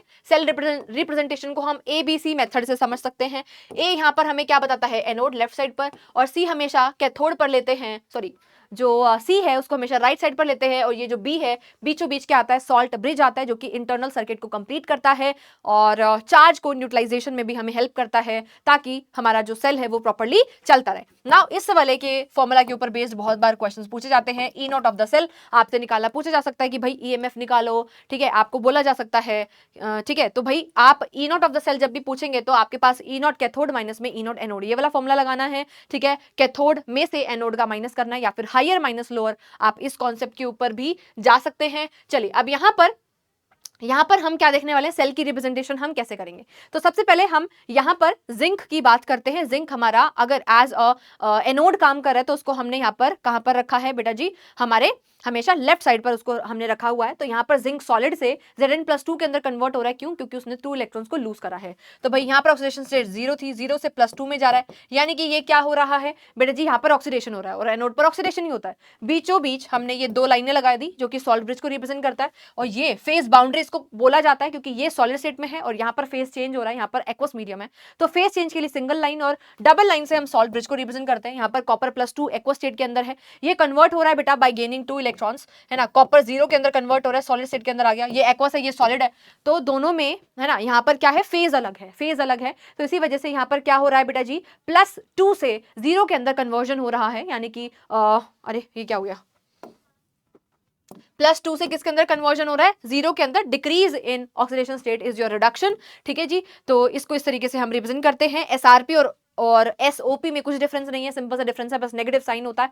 आपको चेक कर लेना है इस फॉर्मूला के अंदर वैल्यूज पुट करने से पहले कि भाई आपको रिडक्शन पोटेंशियल ही दिया हुआ होना चाहिए। अगर रिडक्शन पोटेंशियल नहीं है, ऑक्सीडेशन पोटेंशियल है, तो उसकी वैल्यू को आपको उल्टा करना पड़ेगा, चेंज करना पड़ेगा, ठीक है। स्टैंडर्ड इलेक्ट्रोड पोटेंशियल 2 तरीके का होता है, एसओपी होता है और SRP that is standard reduction potential भी होता है। अच्छा, आप गैल्वेनिक सेल और डेनियल सेल में काफी बार बच्चों को कंफ्यूजन होती है। गैल्वेनिक सेल में आपको समझा चुकी हूँ कि क्या होता है। गैल्वेनिक सेल का ही एग्जाम्पल हमारे पास क्या है, Daniel cell. Daniel cell is a part of, मतलब उसी को ही हम क्या बोलते हैं, गैल्वेनिक सेल का ही वो पार्ट है। तो भाई डेनियल सेल ऐसा गैल्वेनिक सेल होता है जिसके अंदर हमारे पास कॉपर की कैथोड होती है ना, कॉपर की क्या होती है, कैथोड होती है। कहां लिखे इसको, कॉपर की, C4 कॉपर, C4 कैथोड, और एनोड किसकी होती है, जिंक की होती है। तो ऐसे गैल्वेनिक सेल को हम डेनियल सेल कहते हैं। ये वाली छोटी सी बात भी तुमको पता होना चाहिए, ये भी कई बार पूछ लेते हैं। Now one of the most important equation of this chapter is your Nernst equation. Nernst equation को आपको नहीं भूलना है। नर्स इक्वेशन क्या होती है भाई, अभी तक हम ई नॉट ऑफ द सेल निकाल रहे हैं। ई नॉट ऑफ द सेल बेटा जी, है ना, नॉट हमने लगा दी, यानी कि हम स्टैंडर्ड कंडीशन पर निकाल रहे हैं। जब हमारे पास कंसंट्रेशन 1 यूनिटी दे रखी है, हमारे पास टेंपरेचर प्रेशर की कंडीशंस है ना स्टैंडर्ड है, तब हम निकाल रहे हैं। अरे भाई हर बार कंसंट्रेशन क्या आपको 1 दे रखी होगी क्या, यूनिटी होगी क्या, नहीं। फिर उस केस में हम यहाँ पर नर्स इक्वेशन को लगाते हैं, जो कि हमें फॉर्मूला हमारे पास है, E of the cell is equals to E naught of the cell minus 0.0591 upon में N and log Q. Q यहाँ पर रिएक्शन क्वेश्चन होता है, जो कि प्रोडक्ट अपॉन में रिएक्टेंट होता है। ये इक्वेशन से मैंने यहाँ पर इसलिए एक्सप्लेन करा है, जब भी हम क्यू निकालते हैं, है ना, तो यहाँ पर देखो NH3, यहाँ पर हमने प्रोडक्ट लिखा है, प्रोडक्ट हमारे पास ये है। प्रोडक्ट का जो मोलर कोफिशिएंट 2 है उसको हमेशा पावर में लिखना, नहीं तो गड़बड़ हो जाएगी क्वेश्चन सॉल्व करते टाइम। और वहीं पे देखो नाइट्रोजन का कोई मोलर कोफिशिएंट नहीं है, तो हमने यहाँ पे नहीं लगाया पावर में, और यहाँ पर है ना H2 के आगे 3 लगा रखा है, तो 3 को हमने पावर में लगा दिया, इसलिए मैंने ये वाली चीज आपको यहाँ पर समझाई है। नेक्स्ट बेटा, लॉग की आपको कुछ वैल्यूज याद रखनी है। log 1 हमारे पास 0 होता है, log 2 0.30 होता है। मेजॉरिटी क्वेश्चंस के अंदर बोर्ड के अंदर आपको वैल्यूज दे रखी होंगी, नहीं दे रखी हुई तो भी चिंता करने की बात नहीं है। आपको log 5 तक की तो वैल्यू याद कर सकते हो यार, बाकी तुम निकाल सकते हो, ठीक है। log 2 0.30 होता है, log 3 0.47 होता है, log 4 आपके पास 0.60 होता है, log 5 आपके पास 0.70 हम डायरेक्टली ले लेते हैं। अब भाई अगर बेस बी है, अरे भाई अगर आपके पास बेस बी है और यहाँ पर भी 5 है, ठीक है, तो आपके पास ये किसके बराबर हो जाता है, 1 के बराबर हो जाता है। बहुत बार ये वाला चीज बेटा क्वेश्चंस के अंदर फॉलो होती है ना, पूछी जाती है, मतलब यूज हो रही होती है, इसका एप्लीकेशन काफी ज्यादा है। अब आपके पास 3 प्रॉपर्टीज आती हैं। log m इंटू में n क्या होता है, log m प्लस में n होता है। log m की पावर n है तो पावर आगे आ जाती है, n log m हो जाता है। log m अपोन में n होता है, log m माइनस में log n हम यहाँ पर ले लेते हैं, ठीक है। अब यहाँ पर इस चीज को एक बार आप समझ लीजिए, क्योंकि बहुत सारे एनसीईआरटी क्वेश्चंस के अंदर इसको लगाया जाता है, मतलब ये पूछा, इसको आपको लगाना आना चाहिए। आइए वापस आते हैं। तो भाई 2 की पावर 3 अगर आप करते हो 2 इंटू 2 इंटू 2 करते हो तो 8 के बराबर आता है, ठीक है। इसको अगर आपको लॉग के टर्म्स में लिखना है तो हम क्या लिखेंगे, ये जो 2 है बेटा इसको हमेशा आप क्या बनाएंगे, बेस बनाएंगे। ध्यान रखना इस बात को, हमेशा इसका क्या बनता है बेटा जी, 2 का हमेशा क्या बनेगा, बेस बनेगा। इसको हमने क्या बना दिया, बेस। तो लॉग के नीचे हमने क्या लगाया, 2 लगाया। ये जो आंसर है बेटा इसको हम इक्वल टू के इधर ले आएंगे, ये 8 लगा दिया, और ये जो पावर है इसको हमने इक्वल टू के बाहर लगा दिया, ठीक है। इस तरीके से हम लिखते हैं। अगर तुमको इस तरीके से अगर कुछ दे दिया है, तुमने आंसर निकाल दिया, तुम्हारा ऐसा कुछ आंसर आ रहा है, तो तुम फाइनल आंसर किस तरीके से रिपोर्ट करके आओगे, तुम यहाँ पे लिखोगे 2 की पावर 3, है ना 2 की पावर 3 लगाओगे और 3 का आंसर 8 लिख कर आओगे, तो इसको तुम इस फॉर्म में लिख कर आओगे 2 की पावर 3 का आंसर 8। इसका मतलब ये इस तरीके से रिप्रेजेंट किया गया है, ठीक है। काफी बार ये लगता है एनसीईआरटी के क्वेश्चंस में ये वाली चीज लग रही है, बिल्कुल बेसिक है बेटा, मैथ्स वाले बच्चों को आता भी होगा, बायो वाले बच्चों को कभी कभार इसके अंदर दिक्कत आ जाती है। अच्छा, अब दूसरी चीज आपके पास common log and natural log के बीच में जो रिलेशन है वो भी आपको ध्यान रखना है। 2.303 लॉग एक्स के ये बराबर होता है, ln हमारा नेचुरल लॉग होता है, ठीक है, जिसका बेस e होता है, और कॉमन लॉग का जो बेस है वो 10 होता है, ठीक है। आई होप आप सभी को इतने पॉइंटर्स क्लियर हैं। नेक्स्ट क्वेश्चन एक बार देख लेते हैं बेटा जी। यहाँ पे थोड़ा सा इंपॉर्टेंट हो जाता है, थोड़ा कंफ्यूजिंग क्वेश्चन है, इस वजह से मैंने इस क्वेश्चन को पिक करा, क्योंकि यहाँ पे थोड़ा 11th का कॉन्सेप्ट लग रहा है। मैं 11th के कॉन्सेप्ट में तो नहीं घुसूंगी, पर आपको मैं एक छोटा सा ट्रिक बता देती हूँ इसका। देखिए क्वेश्चन क्या है, calculate the potential of hydrogen electron, ठीक है, in contact with the solution whose pH is 10। इस तरीके से pH अगर दे दिया तो बच्चे घबरा जाते हैं कि भाई अब क्या करें, कुछ तो नहीं दे रखा हमें, कंसंट्रेशन वगैरह कुछ भी नहीं दे रखी, क्या करें हम, ठीक है। तो सबसे पहले तो भाई आपको पता है बाय डिफॉल्ट IUPAC के हिसाब से हम हमेशा क्या लेते हैं, रिडक्शन वाली चीज हमको देखनी है, रिडक्शन पोटेंशियल को हमें हमेशा क्या करना है, कंसिडर करना है।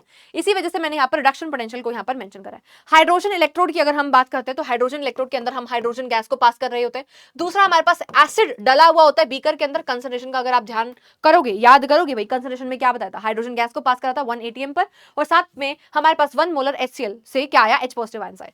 तो ये दोनों चीजें हमारे पास प्रेजेंट होती है जो कि अंडरगो ऑक्सीडेशन एंड रिडक्शन जाएंगी, ठीक है। तो अब आपको पता है by default you know that IUPAC के हिसाब से रिडक्शन पोटेंशियल हमको चेक करना होता है। तो भाई रिडक्शन कौन जाएगा, H पॉजिटिव रिडक्शन जाएगा। रिडक्शन का मतलब क्या होता है, गेन। रिडक्शन का मतलब क्या होता है बेटा जी, gain of electron, gain of electron होता है। तो भाई यहां पर गेन कौन करेगा, H पॉजिटिव गेन करेगा। ये दो ही तो चीजें हैं ना जिसका रिएक्शन हो सकता है ना, या तो H पॉजिटिव गेन करेगा या H2 भाई क्यों गेन करेगा, H पॉजिटिव के पास डेफिशिएंसी है तो यही गेन करेगा। तो इसी वजह से मैंने ये इक्वेशन लिखी है यहाँ पे, 2H पॉजिटिव 2 इलेक्ट्रॉन्स को गेन करके हाइड्रोजन गैस को इवॉल्व करते हैं। तो ये यहाँ पर होने वाला है। इस इक्वेशन के बेसिस पर हम यहाँ पर नस इक्वेशन लगाएंगे एंड क्वेश्चन को सॉल्व करेंगे।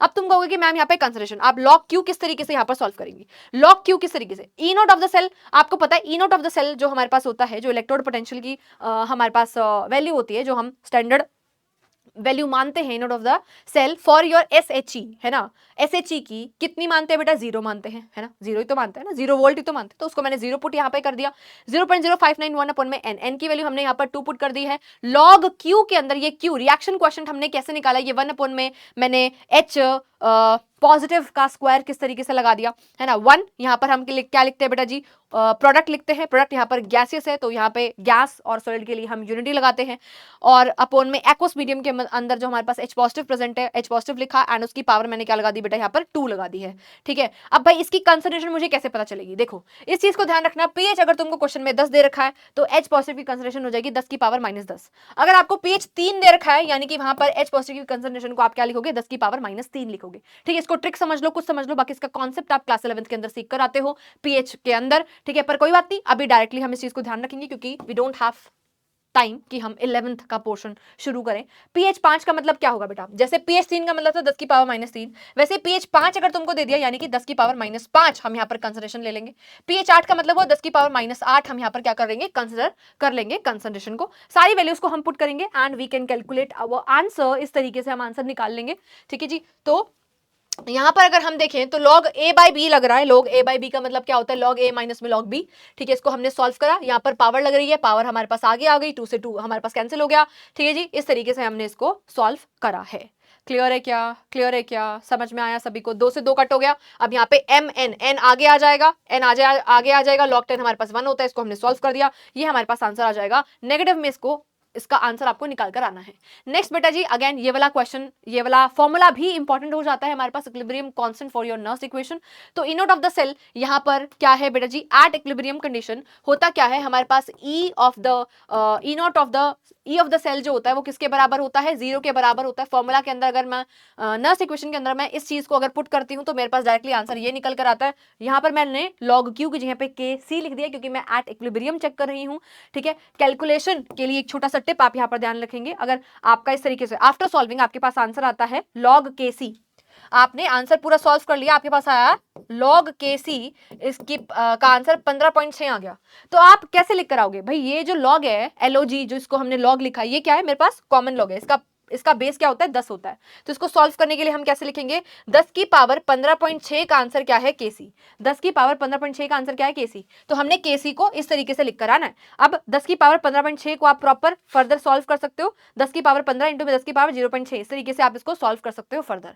ठीक है, तो प्लीज ये कैलकुलेशन का छोटा सा टिप अगर बाई चांस तुमसे पूछ लेता है तो, ठीक है, अगर आपको कैलकुलेट करना हो तो। नेक्स्ट हमारे पास आता है बेटा जी इलेक्ट्रोकेमिकल सीरीज। इलेक्ट्रोकेमिकल सीरीज आपको याद होना चाहिए, बहुत सारे लॉजिकल क्वेश्चंस है ना इलेक्ट्रोकेमिकल सीरीज से पूछे जाते हैं। देखो सबसे ऊपर वाले इलेक्ट्रोकेमिकल सीरीज हमारे पास एक ऐसी सीरीज ऑफ एलिमेंट्स होती है जिसके अंदर एलिमेंट्स को अरेंज किया जाता है ऊपर से नीचे। जब हम यहाँ पर इलेक्ट्रोकेमिकल सीरीज के अंदर मूव करते हैं तो हमारे पास जो रिडक्शन पोटेंशियल की वैल्यू है वो क्या करती है, इंक्रीज करती है, एंड रिएक्टिविटी डिक्रीज करती है। यानी कि ऊपर प्लेस जितनी भी मेटल्स होंगी वो हाईली रिएक्टिव होंगी, फिर मॉडरेटली रिएक्टिव मेटल्स आएंगी, और हाइड्रोजन को रेफरेंस मानते हुए इसके नीचे जितने भी आपके पास एलिमेंट्स प्रेजेंट है वो क्या होती है बेटा जी, लीस्ट रिएक्टिव होते हैं। ठीक है, लीस्ट रिएक्टिव होते हैं। रिडक्शन पोटेंशियल की वैल्यू इनकी क्या होती है बेटा जी, हाई होती है। अगर रिडक्शन पोटेंशियल की वैल्यू हाई है इनकी, है ना, अगर इनके रिडक्शन पोटेंशियल की वैल्यू नीचे वालों की आरपी की वैल्यू क्या है, ज्यादा, रिडक्शन पोटेंशियल की वैल्यू ज्यादा है, यानी कि वो खुद में वो क्या करेंगे, वो रिडक्शन कर रहे होंगे। अगर वो खुद का रिडक्शन कर रहे हैं तो अदर का क्या करेंगे बेटा जी, ऑक्सीडेशन करेंगे। अब भाई ऐसी स्पीसीज जो दूसरे का ऑक्सीडेशन करती है उसको ऑक्सीडाइजिंग एजेंट कहते हैं, इसी वजह से इनको हमने बोला कि ये क्या है, गुड ऑक्सीडाइजिंग एजेंट है। और वहीं पे ऊपर वाले जो एलिमेंट्स आपके पास प्लेस्ड है, प्रेजेंट है, ये हाईली रिएक्टिव होते हैं और ये गुड रिड्यूसिंग एजेंट क्यों है, क्योंकि इनकी आरपी रिडक्शन पोटेंशियल की वैल्यू लो है। अगर इनके रिडक्शन पोटेंशियल की वैल्यू लो है, अगर इनके आरपी की वैल्यू लो है, इसका मतलब क्या हो गया बेटा जी, है ना, आरपी की वैल्यू लो है, इसका मतलब क्या हुआ कि भाई ये ऑक्सीडेशन, इनका खुद का ऑक्सीडेशन होगा। अगर खुद का ऑक्सीडेशन होगा तो दूसरे का क्या करेंगे, रिडक्शन करेंगे। प्लीज इन कॉन्सेप्ट्स को ध्यान रखना, इसके ऊपर क्वेश्चन आता है। चलिए नेक्स्ट हमारे पास आता है बेटा जी ओके, सो यहाँ पर प्रोडक्ट ऑफ इलेक्ट्रोलिसिस के ऊपर थोड़ा सा हमें ध्यान रखना है। अब हम इलेक्ट्रोलाइटिक सेल शुरू करने जा रहे हैं। इलेक्ट्रोलाइटिक सेल का इंट्रोडक्शन मैं आपको ऑलरेडी दे चुकी हूँ। यहाँ पर non spontaneous chemical reaction, redox reaction हो रही होती है, जिसको करवाने के लिए हमें इलेक्ट्रिक एनर्जी देनी पड़ती है, यानी कि यहाँ पर इलेक्ट्रिसिटी केमिकल एनर्जी के अंदर कन्वर्ट होती है। ठीक है, तो भाई यहाँ पर आपको इलेक्ट्रोलिसिस ऑफ एक्वस NaCl दे रखा है, ये इक्वेशंस आपको याद होनी चाहिए। वहीं पे ये किस किस के ऊपर डिपेंड करता है, भाई इलेक्ट्रोड कैसी है, टाइप ऑफ इलेक्ट्रोड के ऊपर डिपेंड करेगा। भाई इलेक्ट्रोड हमारे पास इनर्ट इलेक्ट्रोड है कि एक्टिव इलेक्ट्रोड है। जब भी आपके पास इनर्ट इलेक्ट्रोड होती है तो कोई दिक्कत वाली बात नहीं है, जैसे कि प्लेटिनम हो गया, आपके पास गोल्ड हो गया, ये इनर्ट इलेक्ट्रोड्स होते हैं। एक्टिव इलेक्ट्रोड जैसे ही आपके पास आएगी तो उस केस में बाकी सारी सेल रिएक्शन स्टॉप हो जाती हैं और सिर्फ आपके पास जो होता है, जो रिएक्शन होता है ना, वो क्या होता है बेटा जी, यहाँ पर मटेरियल जब भी आपके पास एक्टिव इलेक्ट्रोड आएगी उस केस में बाकी सारी सेल रिएक्शन स्टॉप हो जाएंगे और सिर्फ जिसकी इलेक्ट्रोड बनी हुई है, जो एक्टिव इलेक्ट्रोड है, ओनली वही पार्टिसिपेट कर रही होती है हमारे पास रिएक्शन के अंदर। ठीक है जी, तो यहाँ पर इसी चीज को ढंग से प्रॉपर्ली बता रखा है। मोल्टन NaCl का मतलब होता है कि यहाँ पर सोडियम क्लोराइड के अंदर, है ना, क्या नहीं प्रेजेंट, पानी नहीं प्रेजेंट है। पानी नहीं प्रेजेंट, हमने हीट करा, Na positive and Cl negative ions हमारे पास बनते हैं। कैथोड और एनोड के जब हमें ये चेक करना है कि भाई पॉजिटिव है नेगेटिव है, तो आपको NCR एंड पाओ, ये दो ट्रिक्स हो रहे हैं हमारे पास, PAO positive anode oxidation and NCR negative cathode reduction. इस तरीके से भी आप याद कर सकते हो। कैथोड पर हमेशा रिडक्शन होती है, ये नेगेटिवली चार्ज है तो कैथोड के ऊपर कैटायन माइग्रेट करेंगे, गेन ऑफ इलेक्ट्रॉन करेंगे, सोडियम बना लिया। यहाँ पर एनोड के ऊपर पॉजिटिव है, ये पॉजिटिवली चार्ज होती है, ऑक्सीडेशन होता है हमेशा एनोड के ऊपर, तो भाई एनोड के ऊपर एनायन माइग्रेट करते हैं, लॉस ऑफ इलेक्ट्रॉन करते हैं एंड यहाँ पर क्लोरीन गैस आपकी इवॉल्व हो जाएगी। ठीक है, इसकी नेट सेल रिएक्शन आप लिख सकते हो, ये मैं आपको होमवर्क के अंदर दे रही हूँ। नेक्स्ट हमारे पास बेटा जी इलेक्ट्रोलाइटिक रिफाइनिंग आता है। इसके अंदर 2-3 चीजें आपको ध्यान रखनी है। इलेक्ट्रोलाइटिक रिफाइनिंग ऑफ कॉपर की अगर हम बात करते हैं तो एनोड हमेशा आपको इम्प्योर कॉपर का लेना है, कैथोड प्योर कॉपर का लेना है। और आपके पास कुछ जो इम्प्योर वाला इलेक्ट्रोड है उसके अंदर कुछ ऐसी इंप्योरिटीज भी होंगी जो कि सॉल्युबल नहीं है, उसको इनसॉल्युबल इंप्योरिटीज को हम एनोड मड कहते हैं। ठीक है जी, क्या बोलते कहते हैं, एनोड मड कहते हैं। इलेक्ट्रोलाइट यहाँ पर जो होता है सेम मेटल का इलेक्ट्रोलाइटिक सॉल्यूशन हम यहाँ पर लेते हैं, जिसके अंदर फ्यू ड्रॉप्स ऑफ एसिड भी हमने डाला हुआ है, यानी कि कॉपर की अगर हमने इलेक्ट्रोड डिप करी हुई है तो कॉपर सल्फेट में डिप करी है और with H positive ions, right. Next हमारे पास फैराडे के लॉ आते हैं। 2 लॉज हम यहाँ पर फैराडे के पढ़ते हैं। पहला लॉ हमें क्या बताता है, पहला लॉ हमें कहता है कि W is equal to Z I into में टी। आई और टी हमें क्या बताता है, क्वांटिटी ऑफ इलेक्ट्रिसिटी के बारे में बताता है, क्वांटिटी ऑफ इलेक्ट्रिक करंट के बारे में बताता है, दैट इज योर कि हमने कितना एम्पियर करंट कितनी देर तक पास करा है, वही हमें क्वांटिटी बताएगा, यानी कि Q is equal to I T. यहाँ पर बेटा ये आप थोड़ा बहुत फिजिक्स के अंदर पढ़ के आते हैं, राइट। अब ये W जो है वो क्वांटिटी के बराबर है ना, Q के बराबर है, Q के डायरेक्टली प्रोपोर्शनल है। तो हमने यहाँ पे जब इक्वल टू का साइन लगाया तो हमारे पास आता है Z, जिसको हम क्या बोलते हैं, इलेक्ट्रोकेमिकल इक्विवेलेंट कहते हैं। और ये जो हमारे पास Z है ये किसके बराबर होता है, E अपॉन में 96500 के बराबर होता है। कहाँ से आया, क्यों आया, उसको छोड़ो, आपको ये ध्यान रखना है, क्योंकि जब फॉर्मूला में पूछा जाएगा तो आप डायरेक्टली Z की वैल्यू को यहाँ पर ये पुट कर सकते हैं। E हमारे पास क्या होता है बेटा, इक्विवेलेंट वेट होता है, ठीक है जी। इस तरीके से आप इसको पुट करेंगे और you can calculate answer.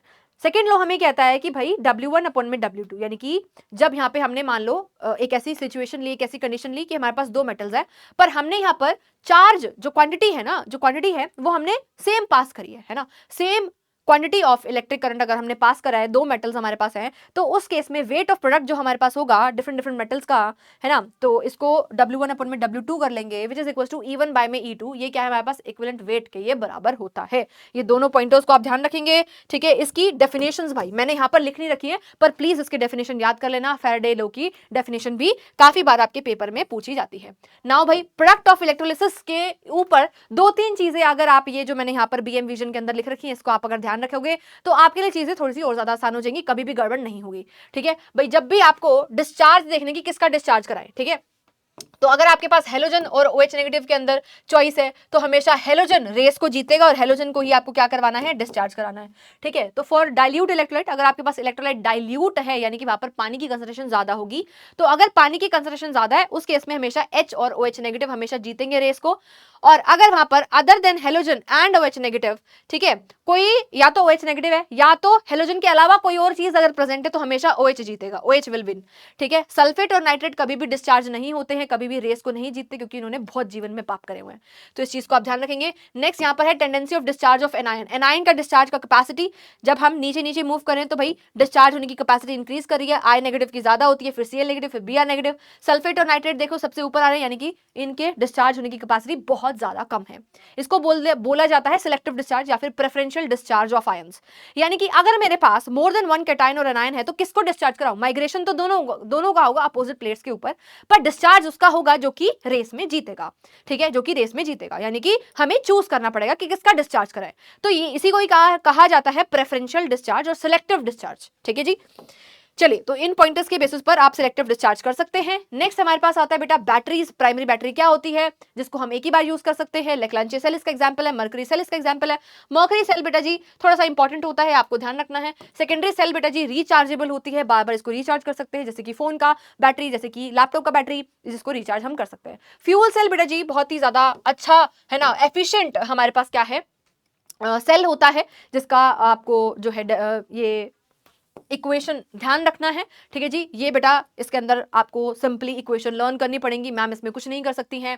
Examples आपको जरूर ध्यान देना चाहिए। सेकेंडरी सेल के अंदर लेड स्टोरेज बैटरी जो कि इन्वर्टर के अंदर यूज होती है। निकल कैडमियम बैटरी थोड़ी सी एक्सपेंसिव पड़ती है, इस वजह से इतना ज्यादा हम इसको यूज नहीं करते हैं, ठीक है जी। अब यहाँ पर मैंने सम अप करके सारी चीजें लिखी हुई है बेटा। लेक्लेंचे सेल के अंदर एनोड जिंक कप होता है, वैसे ही है ना जो हमारे पास ये होता है ना, इस केस में कैथोड की बात करते हैं लेक्लेंचे सेल के अंदर तो कार्बन रॉड होती है, और साथ में MnO2 कार्बन ब्लैक हम इसका पेस्ट लेते हैं अमोनियम क्लोराइड के साथ। तो ये सारी चीजें मैंने आपके लिए सम अप कर दी हैं, आपको ये ध्यान रखनी है। क्वेश्चन यहाँ से फ्रेम होता है, आपको एनोड और कैथोड पूछी जा सकती है। इक्वेशंस के आने के चांसेस कम है, सबसे ज्यादा जिसके आने के चांसेस सबसे ज्यादा है वो हमारे पास फ्यूल सेल है। तो फ्यूल सेल की इक्वेशन सभी बच्चे अच्छे से याद कर लेंगे भाई, वो नहीं भूलना है ना। मरकरी सेल के अंदर जिंक बोल रही हूँ, मरकरी जो हमारे पास अमलगम है Hg है, वो एज अ एनोड यूज होता है, paste of HgO and carbon cathode की तरह यूज होता है। यहाँ पर इलेक्ट्रोलाइट हमारे पास KOH एंड ZnO होता है।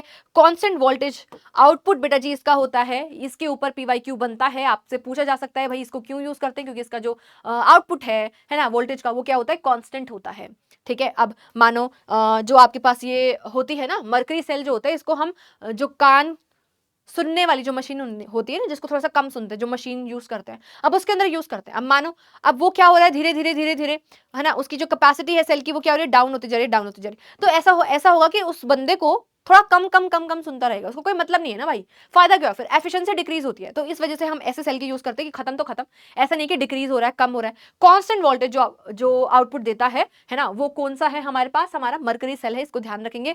नेक्स्ट हमारे पास लेड स्टोरेज आता है, जिसकी इन्फॉर्मेशन सारी मैंने यहाँ पे मेंशन कर रखी है। 38% आपका H2SO4 as a electrolyte use होता है। फ्यूल सेल की डेफिनेशन बहुत बार पूछी जाती है। फ्यूल सेल के अंदर एनर्जी ऑफ कंबशन को हम इलेक्ट्रिकल एनर्जी के अंदर कन्वर्ट कर रहे होते हैं। निकल कैडमियम जो है आपके पास सप्लाई हाई करंट, ठीक है, आई ज्यादा अमाउंट में प्रोवाइड करता है। यहाँ पर एनोड और कैथोड के बारे में आपको मेंशन कर रखा है, प्लीज इसको सभी बच्चे लर्न कर लेंगे। चीजों को सम अप करके यहाँ पर लिख दिया गया है। अगला पार्ट हमारे पास इलेक्ट्रोकेमिस्ट्री के अंदर आता है, कंडक्टेंस एंड इलेक्ट्रोलाइटिक सॉल्यूशन। तो भाई ये सिंपल से फॉर्मूला आपको पता है, R is equal to rho L by A. L by A हमारे पास क्या होता है, लेंथ अपॉन में area, that is your G star. ये क्या है, G स्टार है, यानी कि ये हमारा क्या बोलते हैं, इसको सेल कांस्टेंट कहा जाता है। 1 अपॉन में रो, रो क्या होता है, रेजिस्टिविटी होती है हमारे पास, ठीक है। तो 1 अपॉन में रो रेजिस्टिविटी का जस्ट अपोजिट अगर हम यहाँ पर लिखेंगे तो इसको क्या बोलेंगे हम, कंडक्टिविटी, जिसको कापा के से रिप्रेजेंट करते हैं। 1 अपॉन में R, R हमारे पास रेजिस्टेंस है, 1 अपॉन में R कर दिया यानी कि इन्वर्स कर दिया, तो ये क्या बन जाएगा हमारे पास, कंडक्टेंस बन जाएगा, जिसको हम G से रिप्रेजेंट करते हैं। ये फॉर्मूला के ऊपर भाई बहुत बार PYQs पूछे गए हैं, ये फॉर्मूला आपको याद होना चाहिए। थोड़ा सा कन्वर्जन के ऊपर ध्यान रखेंगे, आपको पता है 1 मीटर जो है 100 सेंटीमीटर के बराबर होता है। अगर मैं 1 मीटर इंटू 1 मीटर कर देती हूँ, यानी कि 100 इंटू में 100 कर देती हूँ, तो ये जो लिखा गया है ना 1 मीटर स्क्वायर 10 की पावर 4 सेंटीमीटर स्क्वायर, इसका कन्वर्जन डायरेक्टली कई बार पूछ लेते हैं, सिंपल सी बात है, बट फिर भी बच्चे गड़बड़ कर देते हैं। 1 सेंटीमीटर 1 सेंटीमीटर के 1 ml 1 सेंटीमीटर क्यूब के बराबर होता है। कई बार बेटा जी आपको वॉल्यूम है ना सेंटीमीटर क्यूब में दे देता है, जैसे कि 500 सेंटीमीटर क्यूब, बच्चा कंफ्यूज हो जाता है कि क्या दे दिया, अरे भाई ml ही तो है, ml ही तो है। तो इसलिए मैंने ये वाली चीजें आपको बता दी हैं, ठीक है। तो ये सारी चीजें ऑलरेडी डन है बेटा, कंडक्टिविटी सेल का यूज करके हम यहाँ पर मेजर करते हैं। अच्छा जी, अगली चीज है बेटा जी, यहाँ पर मेटालिक कंडक्टर हमारे पास क्या होता है, कॉपर वायर जो है वो वहां पर इलेक्ट्रॉन्स के मूवमेंट की वजह से जो कंडक्शन हो रहा है उसको हम मेटालिक कंडक्टर कहते हैं। और वैसे ही आयनिक कंडक्टर हमारे पास क्या होता है, nature of electrolyte, added size of ions and solvation के ऊपर ये डिपेंड करता है, यानी कि जो इलेक्ट्रोलाइट्स होते हैं हमारे पास due to the free movement mobility of your free ions, ions की वजह से जो कंडक्शन होता है उसको हम आयनिक या फिर क्या बोलते हैं बेटा जी, इलेक्ट्रोलाइटिक कंडक्शन कहते हैं। इन दोनों के बीच में डिफरेंस 2-3 नंबर में पूछा जा सकता है, 2 नंबर में ही पूछेगा बेटा, उससे ज्यादा नहीं पूछा जाएगा, ठीक है। तो आपको ध्यान रखना है। क्लियर है क्या, क्लियर है क्या, पढ़ लेंगे इसको नोट्स में से, आगे चलेंगे। मोलर कंडक्टिविटी आपको पता होना चाहिए, मोलर कंडक्टिविटी क्या होती है, ठीक है। कंडक्टेंस क्या है, मोलर कंडक्टिविटी क्या होती है, कंडक्टिविटी क्या होती है, ठीक है। लिमिटिंग मोलर कंडक्टिविटी क्या होती है, ये सारी चीजें डेफिनेशंस कई बार पूछ ली जाती हैं। तो भाई मोलर कंडक्टिविटी की अगर हम बात करते हैं और इसका वेरिएशन विद द डाइल्यूशन और कंसंट्रेशन किस तरीके से वेरी करता है, इसके ऊपर क्वेश्चन आता है, काफी ज्यादा इंपॉर्टेंट टॉपिक है ये। तो conductance of volume of the solution containing 1 mole of electrolyte kept between the 2 electrodes with the area of cross section A and the distance of unit length, ठीक है। क्लियर है, क्या बोला, जब हम 1 मोल ऑफ इलेक्ट्रोलाइट का conduction check कर रहे होंगे, है ना, rate of flow of charge cheque कर रहे होंगे, तो उसको हम क्या बोलेंगे, मोलर कंडक्टेंस बोलेंगे। इसका फॉर्मूला हमारे पास क्या होता है, लेमडा एम से इसको रिप्रेजेंट करते हैं, कापा इंटू 1000 अपॉन में मोलारिटी, ये हमारे पास क्या होता है, इसका फॉर्मूला होता है, ठीक है। लेमडा एम जो होता है बेटा जी, जैसे जैसे हम डाइल्यूशन करते हैं तो हमारे पास विद डाइल्यूशन लेमडा एम यानी कि हमारे पास जो मोलर कंडक्टिविटी है ना, वो क्या करती है, इंक्रीज करती है, क्योंकि जैसे जैसे हम सॉल्वेंट बढ़ाते हैं, हम डाइल्यूशन करते हैं, तो आयंस के बीच में, दो आयंस के बीच में फोर्स ऑफ रिडक्शन और ज्यादा डिक्रीज हो जाता है, जिसकी वजह से मोबिलिटी बढ़ती है तो कंडक्शन बढ़ती है, ठीक है। तो इसी वजह से, है ना, अब हमने बोला कि हम क्या करें, हमको लेमडा मैक्सिमम चाहिए। मेरे को अगर लेमडा मैक्सिमम चाहिए तो मेरे को डाइल्यूशन बहुत ज्यादा करनी पड़ेगी। वो बहुत ज्यादा डाइल्यूशन को हम कह रहे हैं कि हमने इनफाइनाइट डाइल्यूशन कर दी। तो हम जब इनफाइनाइट डाइल्यूशन कर देते हैं, है ना, उस केस में लेमडा एम नॉट के बराबर हो जाता है, अपनी मैक्सिमम वैल्यू के बराबर हो जाता है, और इसी को ही हम क्या बोलते हैं, लिमिटिंग मोलर कंडक्टिविटी या फिर molar conductivity eight infinite dilution, ठीक है। वेरी वेरी इंपॉर्टेंट डेफिनेशन भाई, पढ़ लेना, याद कर लेना, समझा दिया है तुमको, ठीक है। आइए आगे चलते हैं, है ना। ये सारी चीजों को कंपेयर करके हमने यहाँ पर लिखा हुआ है, कंडक्टेंस को जी से रिप्रेजेंट करते हैं, rate of flow of charge, ठीक है, इन इलेक्ट्रोलाइटिक सॉल्यूशन के बारे में हमें बताता है, फॉर्मूला आपको, यूनिट आपको बता रखी है।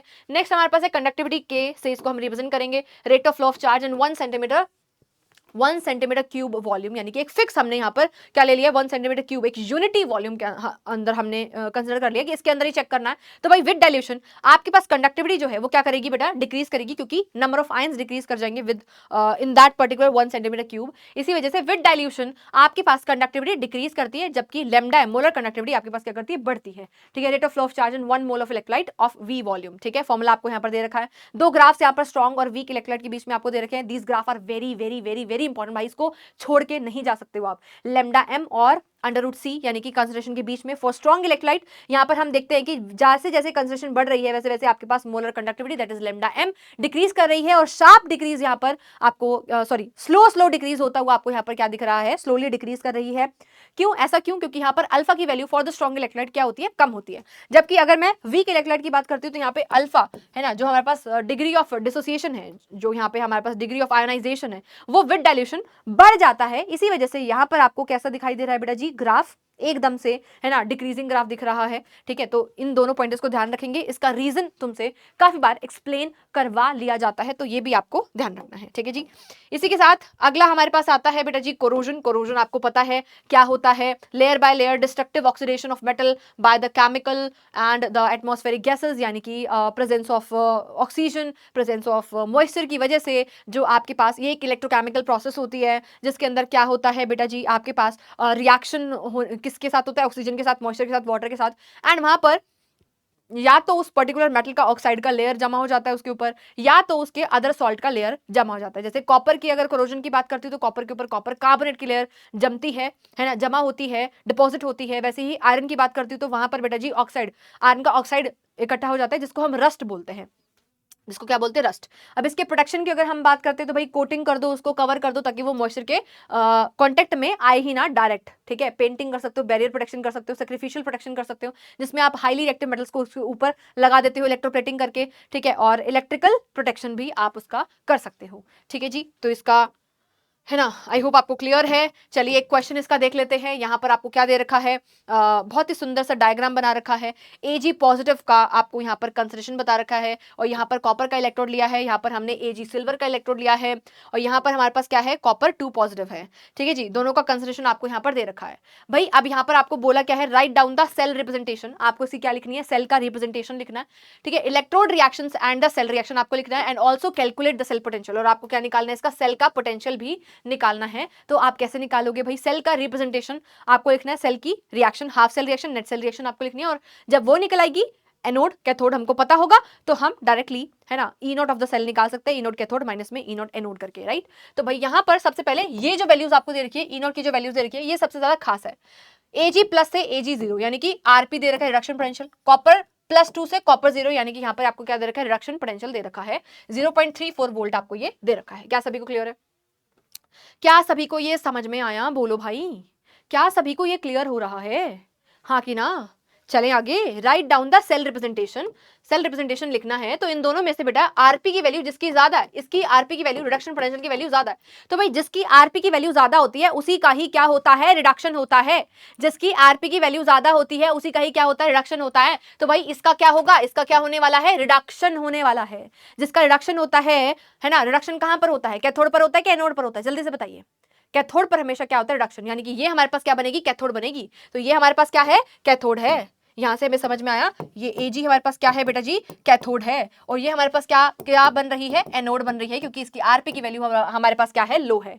ठीक है, और हमको पता भी है कि जब भी इलेक्ट्रॉन का फ्लो कहां से होता है बेटा, आपके पास एनोड से कैथोड की तरफ होता है, ये बात भी हमको पता है, और उसी अपोजिट डायरेक्शन में आपके आई का क्या होता है, फ्लो होता है। अब सारी चीजें हमको पता है, एनोड पता है, कैथोड पता है, हम क्या लिख सकते हैं, सेल रिएक्शन लिख सकते हैं। सबसे पहले एनोडिक रिएक्शन को अगर हम लिखेंगे तो कॉपर जो है 2 इलेक्ट्रॉन्स को लूज करके कॉपर 2 पॉजिटिव का फॉर्मेशन कर रहा है, Ag एक इलेक्ट्रॉन को गेन कर रहा है और क्या बना रहा है, Ag सॉलिड। अब बेटा नेट सेल रिएक्शन लिखने के लिए सबसे पहले क्योंकि मुझे यहाँ पे इलेक्ट्रॉन्स को बैलेंस करना पड़ेगा, तो यहाँ पर 2 इलेक्ट्रॉन है, यहाँ पर मैं इसको मल्टीप्लाई बाय 2 करूंगी, एंड नेट सेल इक्वेशन मेरे पास यहाँ पर आ जाएगी। अब इसका सेल का रिप्रेजेंटेशन, एनोड मैंने आपको बताया कॉपर है, कैथोड मैंने आपको बताया Ag है, यहाँ पे Ag+1, Ag0 के अंदर कन्वर्ट हो रहा है। नेट सेल रिएक्शन आपको लिखनी है, E naught of the cell, E naught cathode minus में ई नॉट एनोड। कैथोड हमारे पास Ag है, तो ये भाई लिखो ना, E naught of the cell जब हमने निकाला तो क्या लिखा हमने, E naught cathode, E naught cathode, minus में ई नॉट एनोड हमने यहाँ पर लगा दिया है। आई होप आप सभी को अच्छे से क्लैरिटी आ गई है और समझ में भी आ गया है। ठीक है जी, चलिए अब ये क्वेश्चन है, देखो बेटा आपको कंसिडर करना है, ठीक है, cell and write down the cell reaction. Cell reaction का एक शॉर्टकट तरीका बताती हूँ, जब भी इस तरीके से आपको सेल रिप्रेजेंटेशन दे रखी होगी तो आपको कैसे सॉल्व करना है। देखो यहाँ पर हम क्या करेंगे, प्लेटिनम को छोड़ दो भाई, प्लेटिनम तो हमें बता रहे कि कहाँ पर रिएक्शन हो रही है, ठीक है, हाइड्रोजन इलेक्ट्रोड हमने यहाँ पर ले रखी है, तो ये पहले वाली चीज, ये हमारे पास रिएक्टेंट होता है, ये प्रोडक्ट है, ये रिएक्टेंट है और ये क्या है, प्रोडक्ट है। तो भाई रिएक्टेंट अगर आपको यहाँ पर लिखना है, सबसे पहले H2 प्लस में दूसरा रिएक्टेंट हमारे पास क्या है, Br नेगेटिव है, ठीक है, फिर प्रोडक्ट लिखो बेटा H पॉजिटिव का यहाँ पर फॉर्मेशन हो रहा है और साथ में यहाँ पर प्रोडक्ट हमारे पास Br2 है। नाउ यहाँ पर अगर हम देखिए तो यहाँ पे 2 Br है तो इसको बैलेंस हमको करना पड़ेगा, वैसे यहाँ पे 2 हाइड्रोजन है तो इसको आपको बैलेंस करना पड़ेगा। डायरेक्टली हमने यहाँ पे नेट सेल रिएक्शन लिख दी है, ठीक है, तो वैसे आप शॉर्टकट तरीका भी लगा सकते हो, तो ये प्रॉपर तरीके से आपको यहाँ पर बताया गया है, आप इसको पढ़ लेंगे। ठीक है जी, अच्छा एक और क्वेश्चन अगर मैं आपको यहाँ पर देती हूँ, तो ये बेटा मैं आपको होमवर्क के अंदर दे रही हूँ, ठीक है, इसका सॉल्यूशन मेंशन है, प्लीज आप इसको देख लेंगे। ठीक है, चलिए इसी के साथ we will move to the next chapter, that is your chemical kinetics. Chemical kinetics को हमें समझना है, ये क्या बताता है, हमें काइनेटिक्स के बारे में बताता है, यानी कि स्पीड ऑफ रिएक्शन का जानना हमारे लिए, रेट ऑफ रिएक्शन का जानना हमारे लिए बहुत ज्यादा इंपॉर्टेंट है। हमें अगर रेट ऑफ द रिएक्शन के बारे में नहीं पता होगा तो भाई कोई फायदा नहीं है ना, हमसे काफी सारी इन्फॉर्मेशन फिर मिस हो जाएगी। ठीक है, तो भाई kinetics of the chemical reaction हमें केमिकल काइनेटिक्स बताता है, rate of the chemical reaction speed of the reaction के बारे में हमें बताता है। तो रेट निकालने का तरीका क्या है, change in concentration, change in amount of reactant और प्रोडक्ट अपोन में हम क्या लेते हैं, टाइम लेते हैं। ठीक है जी, ठीक है, पर सेकंड टाइम और पर। अच्छा, अब इस पर्टिकुलर चैप्टर के अंदर सबसे पहले बेटा जी आपको रेट ऑफ द रिएक्शन लिखना आना चाहिए। सबसे पहले तो भाई हम अगर स्पेसिफिकली रिएक्टेंट और प्रोडक्ट की टर्म्स में रेट ऑफ द रिएक्शन लिख रहे हैं तो हम कुछ टर्म्स यूज करते हैं, जैसे कि rate of appearance, rate of formation, rate of disappearance. तो रेट ऑफ डिसअपीयरेंस और रेट ऑफ अपीयरेंस जब भी आपसे पूछा जाएगा उस केस में आपको कभी भी बैलेंस केमिकल इक्वेशन के अंदर दिए गए मोलर कोफिशिएंट्स का यूज नहीं करना है। जब भी आपको overall rate of the reaction पूछा जाएगा उस केस में आप अपोन में क्या लिखते हैं, मोलर कोफिशिएंट्स लिखते हैं। तो इसको हम फटाफट से एक बार समझेंगे, बहुत ज्यादा इंपॉर्टेंट है बेटा, अगर आपको ये लिखना नहीं आएगा तो भाई गड़बड़ हो जाएगी। ठीक है जी, आइए समझते हैं। सबसे पहले अगर आपको average rate of the reaction लिखने को दिया गया है तो आप ये ट्राइंगल यहां पर लगाते हैं। अगर आपको instantaneous rate of the reaction लिखने को बोलता है तो आप dA/dt इस तरीके से लिखते हैं, डी का यूज आप करते हैं, ध्यान रखना। तो भाई यहां पर overall rate of the reaction ROR अगर हम निकाल रहे हैं तो हमने क्या लगाया, रिएक्टेंट के लिए नेगेटिव लगाते हैं, क्योंकि कंसंट्रेशन विद टाइम हमारे पास डिक्रीज करती है, तो ये negative sign decrease in concentration of reactant बताता है। ठीक है, -1/A, ए क्या है, मोलर कोफिशिएंट, अपोन में change in concentration of A upon में डेल्टा T। वैसे ही B की अगर मैं बात करती हूँ तो -1/B, ठीक है, डेल्टा और B की कंसंट्रेशन अपोन में चेंज इन टाइम। ऐसे ही प्रोडक्ट की अगर मैं बात करती हूँ तो यहाँ पे क्या आएगा हमारे पास डेल्टा C, बाय में क्या आएगा delta T, which is equals to +1/D delta D upon में डेल्टा T। क्या सभी को क्लियर है, समझ में आ गया? चलिए, तो यहाँ पर रेट ऑफ डिसअपीयरेंस ऑफ ए की अगर हम बात करते हैं -dA/dt है ना। अब यहाँ पर देखो dA/dt हमने डायरेक्टली लिखा है, dA/dt लिखा है, यहाँ पर इसका जो कोफिशिएंट था a उसको हमने यूज नहीं करा। ठीक है, rate of disappearance of b अगर हमने देखा है तो यहाँ पे भी हमने कोई कोफिशिएंट, मोलर कोफिशिएंट को अपोन में नहीं लिया है, इस चीज को आपको ध्यान रखना है। ठीक है जी, क्लियर है? तो यही तरीका है ROR, that is rate of the reaction लिखने का। ठीक है, तो भाई यहाँ पर रेट हमारे पास इन टर्म्स ऑफ रिएक्टेंट भी हो सकता है, इन टर्म्स ऑफ प्रोडक्ट भी हो सकता है। रिएक्टेंट के टर्म्स में हमेशा आप क्या देखोगे भाई, विद टाइम आपके पास कंसंट्रेशन ऑफ रिएक्टेंट डिक्रीज कर रही है, और प्रोडक्ट के अंदर क्या हो रहा है बेटा, increase in concentration of product होता है विद टाइम।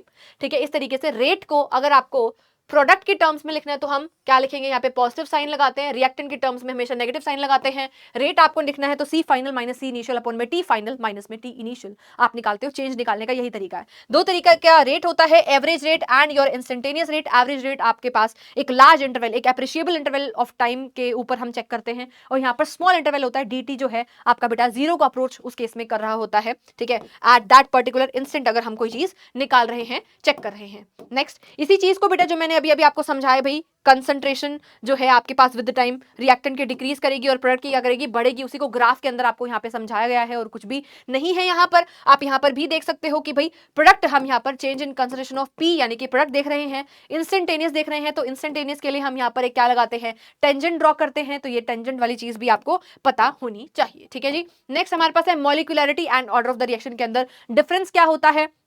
तो भाई फ्री के नंबर है, मॉलिक्यूलरिटी और ऑर्डर के अंदर काफी बार डिफरेंस आपसे पूछा जा सकता है। तो number of reacting species colliding ठीक है, to take part in elementary reaction, ठीक है, ऑलवेज ये क्या होता है बेटा, पॉजिटिव नंबर होता है, ये थियोरेटिकल वैल्यू होती है, ये कोई एक्सपेरिमेंटल डेटा नहीं है। रिएक्शन को देखकर हम मॉलिक्यूलरिटी बता सकते हैं। मॉलिक्यूलरिटी की वैल्यू कभी भी बेटा जी 3 से ज्यादा नहीं होगी, नेगेटिव नहीं होगी, जीरो नहीं होगी, फ्रैक्शनल नहीं होगी। जबकि ऑर्डर ऑफ द रिएक्शन जो होता है, रेट लॉ एक्सप्रेशन के अंदर हमारे पास जो कंसंट्रेशन की पावर लगी हुई होती है, उसके एडिशन को, उसके सम को ही हम क्या बोलते हैं, ऑर्डर ऑफ द रिएक्शन कहते हैं। ऑर्डर ऑफ द रिएक्शन आपका हमेशा एक्सपेरिमेंटल वैल्यू होती है, थियोरेटिकल वैल्यू नहीं होती। रिएक्शन को देखकर हम ऑर्डर को बता नहीं सकते हैं कि क्या होता है। तो एन एक्सपेरिमेंटली डिटरमाइंड क्वांटिटी, ये क्या एक्सपेरिमेंटली डिटरमाइंड क्वांटिटी है, जीरो पॉजिटिव नेगेटिव फ्रैक्शनल कुछ भी हो सकता है आपके पास। अगर हम ऑर्डर की बात करते हैं तो टाइप ऑफ ऑर्डर आप देख सकते हो यहाँ पर क्या होता है, जीरो ऑर्डर होता है, फर्स्ट ऑर्डर होता है, एंड हमारे पास स्यूडो फर्स्ट ऑर्डर रिएक्शन है। यही तीन हमारे सिलेबस का पार्ट है जो हमको करना है। सबसे पहले भाई यूनिट ऑफ के की अगर मैं बात करती हूँ, के क्या है मेरे पास, रेट कांस्टेंट है। जिस तरीके से अगर हम यहाँ पर लिखते हैं, रेट जो है वो कंसंट्रेशन ऑफ ए है ना, पावर m, और concentration of b power n के बराबर है। m प्लस में n order of the reaction होता है, सम ऑफ पावर्स। ये जो k है इसी को क्या बोलते हैं हम, रेट कांस्टेंट कहते हैं। क्लियर है, रेट कांस्टेंट कहते हैं। तो रेट कांस्टेंट की यूनिट्स बहुत ज्यादा इंपॉर्टेंट होती है, क्योंकि रेट कांस्टेंट की यूनिट को देखकर हम ये बता सकते हैं कि हमारे पास फॉर्मूला कौन सा लगेगा क्वेश्चन के अंदर, क्योंकि हमें ऑर्डर समझ में आ जाएगा कि क्या है। तो सबसे पहले भाई जीरो ऑर्डर के लिए हमने निकाला है किसी की पावर, जीरो जो है वो 1 के बराबर होती है, तो के यानी कि कांस्टेंट के बराबर आ गई। रेट क्या होता है हमारे पास, चेंज इन कंसंट्रेशन अपॉन में टाइम, तो कंसंट्रेशन अपॉन में टाइम आ गया। कंसंट्रेशन क्या होता है, मोल पर लीटर इनटू में सेकंड हमने लगाया, तो मोल पर लीटर पर सेकंड हमारे पास क्या हो जाएगी, इसकी यूनिट आ जाएगी। वैसे ही फर्स्ट ऑर्डर की अगर हमने यहाँ पर निकाली, सेम उसी तरीके से यहाँ पर ए की पावर हमने 1 कर दी है। ये क्या है, कंसंट्रेशन है, कंसंट्रेशन से कंसंट्रेशन कट हो जाएगा, तो यहाँ पर है ना हमारे पास क्या आ जाएगा, टाइम इनवर्स आ जाएगा। यानी कि जब भी हमारे को आंसर में के की वैल्यू दे रखी है और उसकी यूनिट जो है सेकंड इनवर्स है, तो समझ जाना ये फर्स्ट ऑर्डर रिएक्शन है। तुमको ना भी बता रखा हो तो भी समझ जाना। सूडो फर्स्ट ऑर्डर रिएक्शन के अंदर क्या होता है, one of the reactant must be present in the large access, एक जो चीज है रिएक्टेंट जो है वो लार्ज अमाउंट में, एक्सेस अमाउंट में प्रेजेंट होता है। इस चीज का आपको ध्यान रखना है। चलिए now we will move to the next topic, that is zero order reaction के सारे फॉर्मूलाज बेटा जी यहाँ पर आपको मेंशन किए गए हैं। ठीक है जी, A T is equal to A naught minus में के टी। ठीक है, ये पहला फॉर्मूला हमारे पास आता है जिसका ग्राफ भी काफी ज्यादा इंपॉर्टेंट है। अगला हमारे पास आता है K is equal to X upon में टी। ठीक है, तो भाई यहां पर ए एंड ए टी आपको पता होना चाहिए कि क्या होता है। ए नोट बेटा जी हमारे पास इनिशियल कंसिडरेशन है ए की, और ए टी किसको रिप्रेजेंट कर रहा है, हमारे पास concentration of A after time T. ठीक है, इस तरीके से हमने इसको यहाँ पर लिखा है। क्लियर है, क्लियर। चलिए अब ये दोनों इक्वेशंस, ये दोनों काफी ज्यादा इंपॉर्टेंट होते हैं। टी हाफ लाइफ मतलब जब आधी रिएक्शन हमारी कंप्लीट हो चुकी है। इसका फॉर्मूला हमारे पास क्या होता है, ए नोट अपॉन में 2k होता है। और वैसे जब हमने कहा कि कंप्लीट हमारी रिएक्शन कंप्लीट हो गई, टाइम ऑफ कंप्लीशन अगर तुमसे कोई पूछ ले तो क्या लिखोगे, ए नोट अपॉन में k लिखोगे, ए नोट अपॉन में k। अब भाई इन दोनों के बीच में रिलेशन, रिश्ता हम निकाल सकते हैं, जो कि क्या आ जाएगा बेटा, ये वैल्यू अगर हम देखें तो ये क्या है बेटा, आपके पास टाइम ऑफ कंप्लीशन ही तो है। यानी कि हमने क्या कर दिया, यहाँ पे टाइम ऑफ कंप्लीशन है तो इसको मैं क्रॉस मल्टीप्लाई करूंगी, टी हाफ लाइफ इनटू में 2 is equal to time of completion. ये रिलेशन के ऊपर डायरेक्ट क्वेश्चन और इवन रिलेशन भी निकलवाना तुमसे पूछा जा सकता है पेपर के अंदर। नाउ फर्स्ट ऑर्डर रिएक्शन के सारे फॉर्मुलाज यहाँ पर मेंशन कर रखे हैं। फर्स्ट ऑर्डर का मतलब क्या हुआ, पावर 1 है, 1 के बराबर है, राइट। इसको जब हमने सॉल्व करा बढ़िया सुंदर से, तो ए नॉट अपॉन में ए नॉट माइनस में एक्स आ जाएगा। ए नॉट माइनस में एक्स क्या था हमारे पास, ए टी था, यानी कि concentration of A after time T. ठीक है, तो आपको ये बता रखा है सारी चीजें। नेक्स्ट, अब हम यहाँ पे जब टी हाफ लाइफ निकालने जाते हैं, इसके रिलेशन के अंदर जब वैल्यूज को पुट करना शुरू करते हैं, डिराइव करते हैं, तो हमारे पास यहाँ पर log 2 आता है। log 2 की वैल्यू को पुट करने के बाद यहाँ पर फाइनल फॉर्मूला हमें 0.693 अपॉन में क्या मिलता है, k मिलता है। तो भाई वैसे तो डायरेक्टली ये वाला फॉर्मूला यूज होता है, पर बहुत बार ये वाला रिलेशन भी यूज हो जाता है, तो आपको log 2 वाला रिलेशन भी ध्यान रखना है। ठीक है, टी हाफ लाइफ जो है for the first order reaction, ये क्या होता है, इंडिपेंडेंट ऑफ कंसंट्रेशन होता है। यहाँ पर कोई भी रिएक्टेंट का, प्रोडक्ट का कुछ कंसंट्रेशन यहाँ पर आ नहीं रहा है फॉर्मूला के अंदर। नेक्स्ट, यहाँ पर एक और रिलेशन है हमारे पास, टी हाफ लाइफ इनटू में 2 इज इक्वल टू टी 75, जब 75% रिएक्शन हमारे पास कंप्लीट हो चुकी है। ठीक है, तो भाई इसको भी आप ध्यान रखेंगे, रिलेशन सारे दे रखे हैं। वैसे ही T75 यहाँ पर क्या आ जाएगा, log 4 हो जाएगा। जब T हाफ लाइफ यहाँ पर था तब log 2 था, T75 है तो यहाँ पर log 4 हो जाएगा। इस चीज को भी आप ध्यान रखोगे। अब इस पूरी चीज में अगर हमारे पास reactants and product gases phase में है तो हमारे पास ये वाला फॉर्मूला लगता है। इस चीज को भी आप ध्यान रखोगे, P नॉट अपॉन में P नॉट माइनस में P, इस तरीके से इसको ध्यान रखा जाएगा। नेक्स्ट, हमारे पास जीरो ऑर्डर रिएक्शन के कुछ ग्राफ्स यहाँ पर आ गए हैं। T हाफ लाइफ और A नॉट के बीच में अगर हम ग्राफ देखते हैं, है ना, अभी हमने यहाँ पर देखा है, तो भाई ये दोनों आपस में डायरेक्टली प्रोपोर्शनल है। और यहाँ पर जो स्लोप आएगा 1 अपॉन में 2k आ रहा है, तो भाई ओरिजिन से पास होती हुई लाइन है। यहाँ पर अगर मैं देखती हूँ ए नॉट यानी कि कंसंट्रेशन ऑफ रिएक्टेंट के ऊपर डिपेंड नहीं कर रहा आपके पास रेट, क्योंकि ये पावर 0 हो गई थी, दैट इज 1 कांस्टेंट था, है ना, तो इसी वजह से ये डिपेंड ही नहीं कर रही। नेक्स्ट हमारे पास ये वाला ग्राफ आता है जो कि काफी ज्यादा इंपॉर्टेंट हो जाता है। इक्वेशन मैंने अभी अभी आपको यहाँ पर बताई है, ठीक है। AT is equal to A not minus में KT, दैट इज ये जो रिलेशन है ये किससे हम इसको कंपेयर कर सकते हैं, इसको कंपेयर कर सकते हैं y is equal to mx plus c के साथ कंपेयर कर सकते हैं, ठीक है जी। तो यहाँ पर हमने जब किया टाइम एंड AT के बीच में, जब हमने यहाँ पे है ना जब देखा, तो मेरे पास क्या बन रहा है यहाँ पर स्लोप -1 आ रहा है, डिक्रीजिंग ग्राफ, यहाँ पर नेगेटिव स्लोप यहाँ पे आपको देखने को मिलेगा। ये वाली इक्वेशन भी आपको ध्यान रखनी है। नेक्स्ट हमारे पास है graph for the first order reaction. अगर हम यहाँ पर देखते हैं तो T half life and concentration के बीच में आपने फॉर्मुला के अंदर ही देखा था, कोई कंसंट्रेशन थी ही नहीं, यानी कि डिपेंड नहीं कर रहा, इसी वजह से पैरेलल ग्राफ देखने को मिलता है। अगेन ये वाला ग्राफ भी काफी ज्यादा इंपॉर्टेंट है, इसको भी आप ध्यान रखेंगे। यहाँ पर लॉग A नॉट अपॉन में A नॉट माइनस में x के, और यहाँ पर जो है टाइम के बीच में जब हमने ग्राफ लगाया, ये हमारे पास इक्वेशन थी y is equal to mx plus c हमको चाहिए, है ना। तो भाई यहाँ पर ये x है हमारे पास और ये क्या है, y है। तो x यानी कि टाइम हमको यहाँ पर लाना पड़ेगा, इसके अंदर थोड़ा सा फेरबदल हमने करी, टाइम यहाँ पर आया हमारे पास, और हमको क्या चाहिए बेटा जी, यहाँ पर लॉग A नॉट अपॉन में A नॉट माइनस में x चाहिए। तो भाई हमने सिंपल सी बात है यहाँ पर करा क्या है, ये जो आपको k दिखाई दे रहा था नीचे, इस k को हमने ऊपर भेजा, ठीक है, और ये जो 2.303 था इसको हमने नीचे भेजा, क्रॉस मल्टीप्लाई करा। अब ये जो इक्वेशन है y is equal to mx के जैसी आपको दिखाई दे रही है, m और x के जैसी दिखाई दे रही है, यानी कि ये हमारे पास m हो जाएगा k अपॉन में 2.303, दैट इज ये हमारे पास स्लोप हो जाएगा। और जो t है बेटा, ये पूरा इक्वेशन से तोड़ के मैंने आपको समझा रखा है, डायरेक्टली रट्टा, ताकि आपको ना मारना पड़े, ठीक है जी। आई होप आपको समझ में आया। अगला कॉन्सेप्ट हमारे पास आता है एक्टिवेशन एनर्जी का, ठीक है जी। एक्टिवेशन एनर्जी हमारे पास क्या होती है, excess amount of energy required होती है, energy given to that of the reactant for the formation of product बनाने के लिए कितना एक्सेस अमाउंट ऑफ एनर्जी हमको देना पड़ रहा है, वही हमारे पास क्या होता है, एक्टिवेशन एनर्जी होता है। थ्रेशोल्ड एनर्जी वो मिनिमम एनर्जी रिक्वायर्ड होता है, अगर आपके पास थ्रेशोल्ड एनर्जी नहीं होगी, है ना जी, थ्रेशोल्ड एनर्जी नहीं होगी, तब आपके पास बेटा वो जो रिएक्टेंट है वो प्रोडक्ट के अंदर कन्वर्ट नहीं हो पाएगा। तो भाई minimum amount of energy required for the formation of product को बनाने के लिए जितनी मिनिमम अमाउंट ऑफ एनर्जी चाहिए उसी को क्या बोलते हैं हम, थ्रेशोल्ड एनर्जी कहते हैं। अब एक्टिवेशन एनर्जी होती क्या है, थ्रेशोल्ड एनर्जी में से average kinetic energy of the reactant. भाई जो हमारे पास रिएक्टेंट है उसकी खुद की भी तो कुछ ना कुछ एनर्जी होगी ना, खुद की भी तो कुछ ना कुछ उसकी एनर्जी होगी। तो भाई यहाँ पर थ्रेशोल्ड एनर्जी को एवरेज काइनेटिक एनर्जी से हमने माइनस कर दिया है। तो भाई लो एक्टिवेशन एनर्जी का मतलब क्या होता है कि रिएक्शन फास्ट होगी, है ना। अब कैटलिस्ट डालने से आपके पास एक अल्टरनेट पाथवे आपको मिलता है, रेट ऑफ द रिएक्शन बढ़ जाती है। क्यों? क्योंकि कैटलिस्ट डालने से आपको एक लोअर एक्टिवेशन एनर्जी का पाथवे, एक अल्टरनेट पाथवे मिलता है। यानी कि अगर एक्टिवेशन एनर्जी लो है तो रिएक्शन फास्ट हो जाती है, अगर आपके पास एक्टिवेशन एनर्जी ज्यादा है ना, लार्ज है, तो आपको स्लो रिएक्शन देखने को मिलती है। सो आई होप आप सभी को सारी चीजें बढ़िया से क्लियर हुई हैं, है ना। एक क्विक क्रिस्प रिवीजन के थ्रू आई होप मैं आपको हेल्प कर पाई हूं। और यहाँ पर स्यूडो फर्स्ट ऑर्डर रिएक्शन के लिए, है ना, आपको ये वाला एग्जाम्पल ध्यान रखना है, डेफिनेशन आपको आनी चाहिए, वेरी वेरी इंपॉर्टेंट है, ठीक है। तो भाई इसको प्लीज पढ़ लेंगे एक बारी, ओके पैंथर्स। चलिए, सो नेक्स्ट यहाँ पर फैक्टर्स अफेक्टिंग की अगर हम बात करते हैं तो भाई इंक्रीज इन कंसंट्रेशन के साथ इंक्रीज करता है। नेक्स्ट हमारे पास है टेम्परेचर, प्रेजेंस ऑफ कैटलिस्ट वगैरह वगैरह, तो किस तरीके से ये डिपेंड करता है, ये सारी बातें आपको बता रखी हैं, है ना। कोलिजन थ्योरी के बारे में आपको पता है कि भाई कोई भी चीज आपस में रैंडम कोलिजन करके प्रोडक्ट का फॉर्मेशन नहीं करता, एक प्रॉपर ओरिएंटेशन, एक प्रॉपर एनर्जी का होना बहुत ज्यादा जरूरी है। तो कोलिजन थ्योरी हमें क्या बताती है, प्रॉपर ओरिएंटेशन होना चाहिए, इफेक्टिव कोलिजन होना चाहिए, है ना, तभी आपके पास वो फ्रूटफुल रहता है और आपके पास वो प्रोडक्ट के अंदर कन्वर्ट होता है। नेक्स्ट हमारे पास आते हैं Arrhenius equation. Arrhenius equation again very very important concept है, ठीक है। तो भाई अर्हीनियस कॉन्सेप्ट को भी, अर्हीनियस इक्वेशन को भी आपको समझना है, जो कि क्या होता है, K is equals to AE minus EA by RT। तो ये जो यहाँ पर जो EA दे रखा है, this is your activation energy. अब यहाँ पे हमने दोनों साइड पर अगर लॉग ले लिया है ना, नेचुरल लॉग ln K ले लिया है, यहाँ पर हमने ln ले लिया अगेन, तो भाई यहाँ पर ln A इंटू में E है, दैट इज यहाँ पर log M इंटू में N लगेगा, इसी वजह से log M प्लस में log N हमने लगा दिया। अब यहाँ पर ये पावर है, पावर हमारे पास आगे आ जाएगी log M की पावर N आगे आ जाएगा, ठीक है। तो इसको जब हमने सॉल्व करा तो log E था, सॉरी ln जो है बाय डिफॉल्ट आपको पता है अगर वो नेचुरल लॉग है तो उसका बेस E होगा, बेस E है, यहाँ पर अगेन E आया है तो ये 1 के बराबर हो जाएगा। अब ये भी मैंने सिखाया था आपको, ठीक है, बेस सेम है और आगे भी सेम चीज है तो 1 के बराबर हो जाता है। फिर हमने अगेन इसको फर्दर सॉल्व करने के लिए भाई हमने क्या करा बेटा, कन्वर्जन करा, क्योंकि नेचुरल लॉग को कॉमन लॉग में कन्वर्ट करना है तो 2.303 लेकर आए। फिर फर्दर सॉल्व करने के लिए बेटा जी मैंने पूरी इक्वेशन को, हर एक चीज को किससे डिवाइड कर दिया, 2.303 से, ये आपस में कैंसिल हो गए। यहाँ पर क्या आ गया, 2.303 RT आ गया।